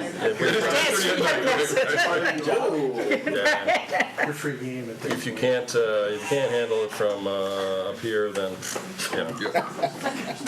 all right. Well, this is only Kate's second meeting. We're gonna go. I didn't even mention Kate at the last meeting. Kate, just wait till you're at that table. All in favor of that first reading? Here we are. That's everybody. All right, and this is the last of the animals. This is policy 4850.2, service animals. And this does have an additional paragraph, the very last paragraph we had Kate take a look at as well, to make sure that we were being very clear about what service animals, and as I understand it, the law only allows for 2 service animals in the classrooms, right? 2 types. That's right. Seeing dogs and miniature horses. And service miniature horses. That's right. Get out. I mean, come on. Yes, And- service. And my family friends own a farm that raise miniature service horses. Conflict of interest, you have to recuse yourself from this vote. I shall do so. So You don't need a lot of prompting. you're telling me the state of New York got it right that service horses, Miniature. service horses. You can't bring horses. So, Well, you could. You have service you need a little dogs bag. not for blind kids or No, not no, blind? no, they No, are. they are, Yeah. yeah, service dogs. Yeah, it doesn't have to be a Okay. seat dog. Got it, All right. got it, got it. Did That's anyone it, second Cody's that? Eli. I'll second it. And if I could just speak to that, Sure. the day after the policy committee met, I heard on NPR that the Supreme Court was hearing a case about a service dog for a young girl with cerebral palsy. After a number of years, the school district barred the Yeah. dog from the district, I and think I heard about that. and they have now said that the family has the right to take the district to court over this, and it's being viewed as a huge victory for persons with disabilities. So this is probably our most timely policy ever. It's right there. Does a little horse have saddlebags and stuff? It has another kind of dog. We're losing folks. Somebody said rob the info on the service horses, please. I am a farmer. I know about animals. Just point that out. So I find it of interest, and we can talk about buying development rights at some point. But that's how you preserve green space around cities. But sometimes they don't always do that. Go ahead. No, I'm waiting for you to call the vote. Oh, did we do that after we did? We didn't vote on it yet. All right. The service horses, all in favor? And if it's okay by the clerk and by the board, I'm going to put the next 4 policies together. We had a public hearing for all the policies based upon our student acceptable and internet use. Zach Lind has given a presentation at that public hearing. We put all 4 policies available to the public to get feedback, and we have some feedback. We'll be working on it in the policy committee. But if it's all right, my folks, I would move policy 4526 through 4526.2 for a first reading. Second. Chris, very good. Great input by the students at the last public hearing. Yep. And very, very useful. So we've certainly been through this. All in favor? That's everyone. Thank you. Yep. Where are we? We're I done. move that we do the memorandum of understanding with Ithaca Neighborhood Services. Second. Right. Where's the... Number 15. Oh, there we go. 16. Got it. Yep, our Oh. MOU. Yep, yep. Was it seconded? I think I, oh, I'll second. Chris, second. I thought I did. All right, we'll get there. Moira. And the MOU is to do what? Yeah, anybody want to explain? Oh, well, do we have that written in front of us at the moment? Well, we have it Yeah, on, yeah. yeah. So- There it is. Well, I don't have a whole lot to say, but it seems like I just, as a general thing, that they're providing a fair number of things that would be beneficial, education, more information about their housing, that would make our staff more aware of what's going on. So, and what are some of the other, I don't know if you want to go through some of the others. Do we need to read them out loud, or does anybody want to? Do you want me to project it? Yeah. Yeah. By way of context, I hope, or some folks may have more context or information than I have, but the conversations and the discussions that we've been having about tax have opened up some other dialogues as well. In the other dialogues, we're thinking about how can we have some partnerships between INHS and ICSD. In particular, how can we assist and find the good work that's being done at INHS to be more openly accessible to our employees. And so trying to find a way of having a memorandum of understanding that there'll be some program,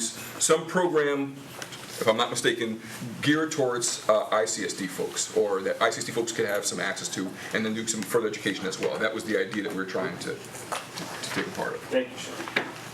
Financial education programs, home improvement programs, home ownership, right, et cetera. housing opportunity, affordability, and stability. That says that in the MOU. Yep. Are we good?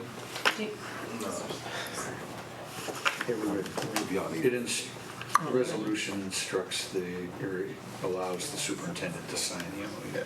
Correct. Are we good?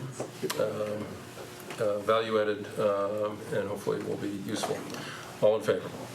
That is everyone, and Dr. Brown will sign. Very good. Good stuff. Looking forward to it, Doc. What else do we have left here? I move city school district nomination to Tompkins Seneca Tarby Board of Cooperative Education Services for 2017 to 2020. And who did we nominate? Second. Oh, wait. Well, we have to no, nominate someone. Oh, we have to nominate someone. Oh, that's right. Who are we nominating? Do we have any? I would nominate Pat, but she just. No, this is not. Separate. This is to serve on their board. Serve on their board. No, they Oh, so indicate that, so do we not have? That's correct. That's right. So we need to, according to Can it be the letter, elected we're board supposed to have done it by yesterday. We wouldn't get that answer. Can it be an elected board member also serving on the TST board? I know there's a can't do significant it. timing. There's a significant Oh, you heard that timing. freight train coming? I'm a grandmother. I have other things to do now. I know there's a significant time commitment on that board as well, so.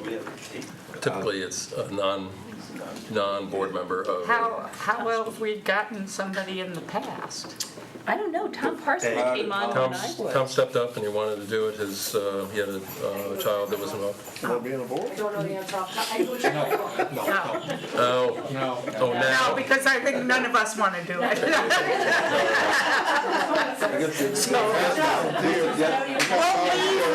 The question is probably the deadline. We would need to get a name too, because we may have another meeting before we need to submit a name to the vote lead. I mean, they said, the letter that came with this said that it was supposed to be yesterday that we gave them a Well, name. they Yeah. like their deadlines. That does not mean that we don't have our But the vote's not deadlines. too late.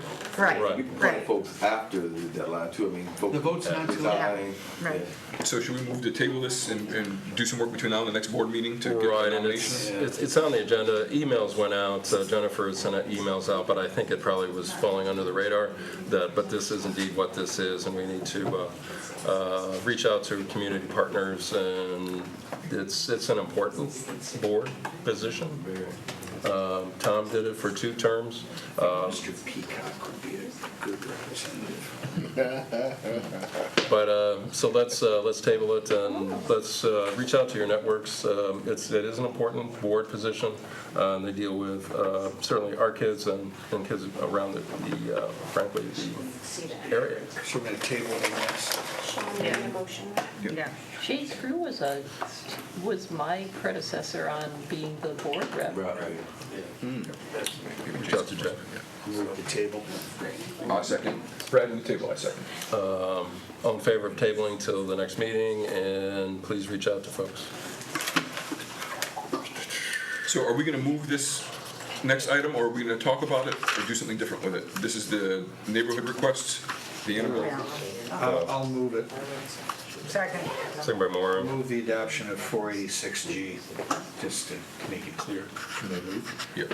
I can What is the, speak to it if you like. that's Please the- do, Brad. Yep. Who seconded? This is the. Maura. I did. Just like the Right. last one, just because I moved it doesn't mean I'm voting for Right. it. Want it up for discussion. Yep. All right, so this is another tax abatement we've been requested. This one's, of course, they're all different. This one's different. It's actually a lowercase g. For, Oh, okay, sorry. no, that's okay. Just to be consistent. So this one allows taxing jurisdictions, if they so choose, to grant a 3-year exemption on the increase in value from unimproved land to improved land. So subdivision's approved, developer puts in road, water, sewer, electric, whatever, the land now is improved. The value from the assessor's office goes up, goes from unimproved to improved land. This gives 3-year exemption on that difference. They still pay the tax on the land, but they don't pay it on the increased value for it.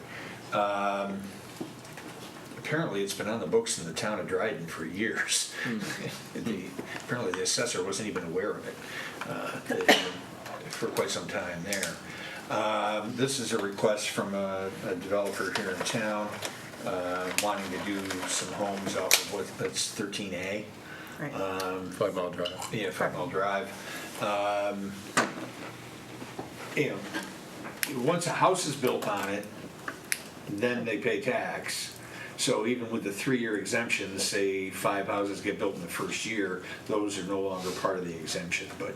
The homeowner pays taxes at the regular assessed rate, whatever that may be. Whatever that may be. I mean, this is to assist in lot development, in essence. This is not very much different, else. this is very different than the last. This is totally different than the Totally last different. This is a for-profit development that's going to be for sale. Local contractor It doesn't developing. have, I mean, this particular one's a for-profit, it could No, be. this situation I'm saying. Yeah, but remember, again, you adopt before you adopt it, you've adopted it. Absolutely. Now, another developer who wants to do 3 lots gets the same benefit. Somebody, you know, I suppose in theory, somebody wants to subdivide 1 lot into 2. If it's unimproved land and they then improve it, they would get it as well, once you've done it. I mean, and that's one of my concerns about this. But also, I'm a little bit puzzled because the information that was on board docs indicated that the county assessor wrote a year ago to Tompkins County legislature apprising them of this law and informing them that Dryden had adopted it, and that just saying, do you want to consider adopting this? So what did they do? They did. Tompkins County. Took a year, but they've done it. They've done it. That was what was reported to us. Right.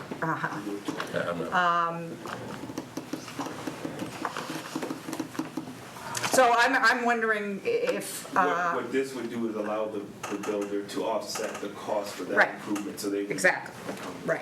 You know, But ultimately, they're making profit, you know, but her argument, or a developer's argument is that it's a barrier to development because of having to carry that additional tax cost before you have houses to sell. But that's pretty typical if you're a developer developing, that's part of the cost of doing business. Right, and ultimately, it goes into the price of the house. Right, so this is very different than the other circumstances. This is not what anyone would call affordable housing. It is 11 acres on 5 Mile Drive between the road, 5 Mile Drive and essentially the inlet. It's basically unimproved. It was old farmland a long time ago. That really has not been farmland or pastured or anything. So it's we rail against tax abatements and deferrals, and timing is everything. It's a little tough to walk down this road after some of us voted just a little while ago to walk down another road. So, Pat, go ahead.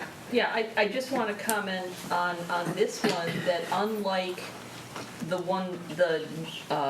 tax abatement that was just passed, this is not shifting the tax burden from one group of taxpayers to another group of taxpayers. It's not like, because if that person didn't get that land, that everyone else is going to have to pay that tax, which is what just happened here. It just means that person would possibly be able to develop that land more quickly and bring more taxable properties on the tax rolls, which would in turn lower everyone's tax burden. So one could argue that such development would be good for the taxpayers of Tompkins County, and good for the school district, and good for the town, and good for the county, if you believe that development is good. I know that many people in Ithaca do not, thus our high taxes. So, single-family detached homes, go ahead, Sean. I think many of us are against big box development, but that's an Yeah. interesting point as well. I think the similarity, though, Pat, the flaw in that argument is that both properties will be assessed at one value and taxed at a different value. Exactly. Right. So that's the. I mean, no matter which way we go about it, that's what we're talking about, because the reality is once the land is improved, it is assessed at a particular level. And we're saying that we're going to pull back that tax. And once this person sells these properties, they can recoup whatever the full profit is. When the other people sell, they can only sell for a 2% increase. Now, I'm going to actually argue, I'm not sure I'm going to vote for this one, but the fact that it's 3 years is different than the other ones that we've had before, which have been, right? And the fact that it's only on the improved land, that once the house is built, that abatement goes away as well, which is also a different thing I haven't seen before. That's different, yeah. But so two different unique things to this tax abatement that I haven't seen before with any of the ones that have come by previously. This one's a pretty unique. Yeah. Right. I have one small question. Is this not involving ourselves in tax policy? Oh, yeah. Well, there's another one where the Yes, state yes. said, well, we think this is a good idea if you think it's a good idea. Got it. The one difference certainly between this and the other, if I'm the developer and I put in the improvements, the roads, ditches, sewer, the lighting, and the value goes up, I don't have to build houses on it. I can sell it to someone else. If you want to, I put an investment in, give me an offer for a decent return on my investment for I'll walk away. Yeah, tax free. If somebody else wants to come in, fine, but, certainly there's incentive to build more houses if, I'm on the hook for the taxes, I might as well get the houses built. So, but there's an intent there to get the houses built. So I certainly see it as different. Sean, go ahead. Brad, when folks came to talk to finance about this, I imagine? We did. Other taxing entities are being asked to do the same thing?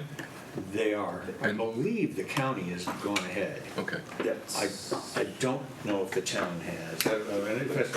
If I remember correctly, don't quote me, the county said no first and then voted yes. And now she's waiting for us and the town. Thank you. There's only been one meeting, and this was just brought to us, and so we put it on. Do we have to decide it tonight? No.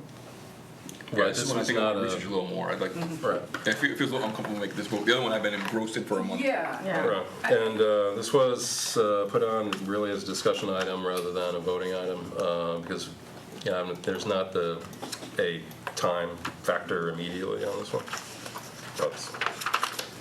So what's our want? Table Discuss. We're killing this table thing. We don't need to table it. I could. I could vote it. I could vote. I don't know. I haven't, I guess I could read it, I haven't really decided. We can do it at the county and bring it up again later if you wanted to. So what's the I can't think clearly. will of the group? Okay, I'll make a motion to table it. Are you making a motion to table? I'm making a I'll motion. second that. I'm not necessarily going to vote to table it, but then we can have a vote. True story. Process. Let's vote it. Yep. Let's vote on whether to table. Okay, all in favor of tabling? Sean, Moira, and Ann. Sean, Moira, Ann. Okay. Those opposed? There will be a few others. Okay. So it's Fine. not tabled. So now the motion's on the table. Okay. Any other motions? It was just on as a discussion item. Right. No, I moved it. I moved it. He did move it. He moved it. Yep. You moved, Yeah, it's on the table. you moved the question. Yeah. Okay. No, I mean, I missed that. Yeah, Yeah, we started with the. I started with that. Yeah. Okay, all right. Oh, that's right. Yes. Okay.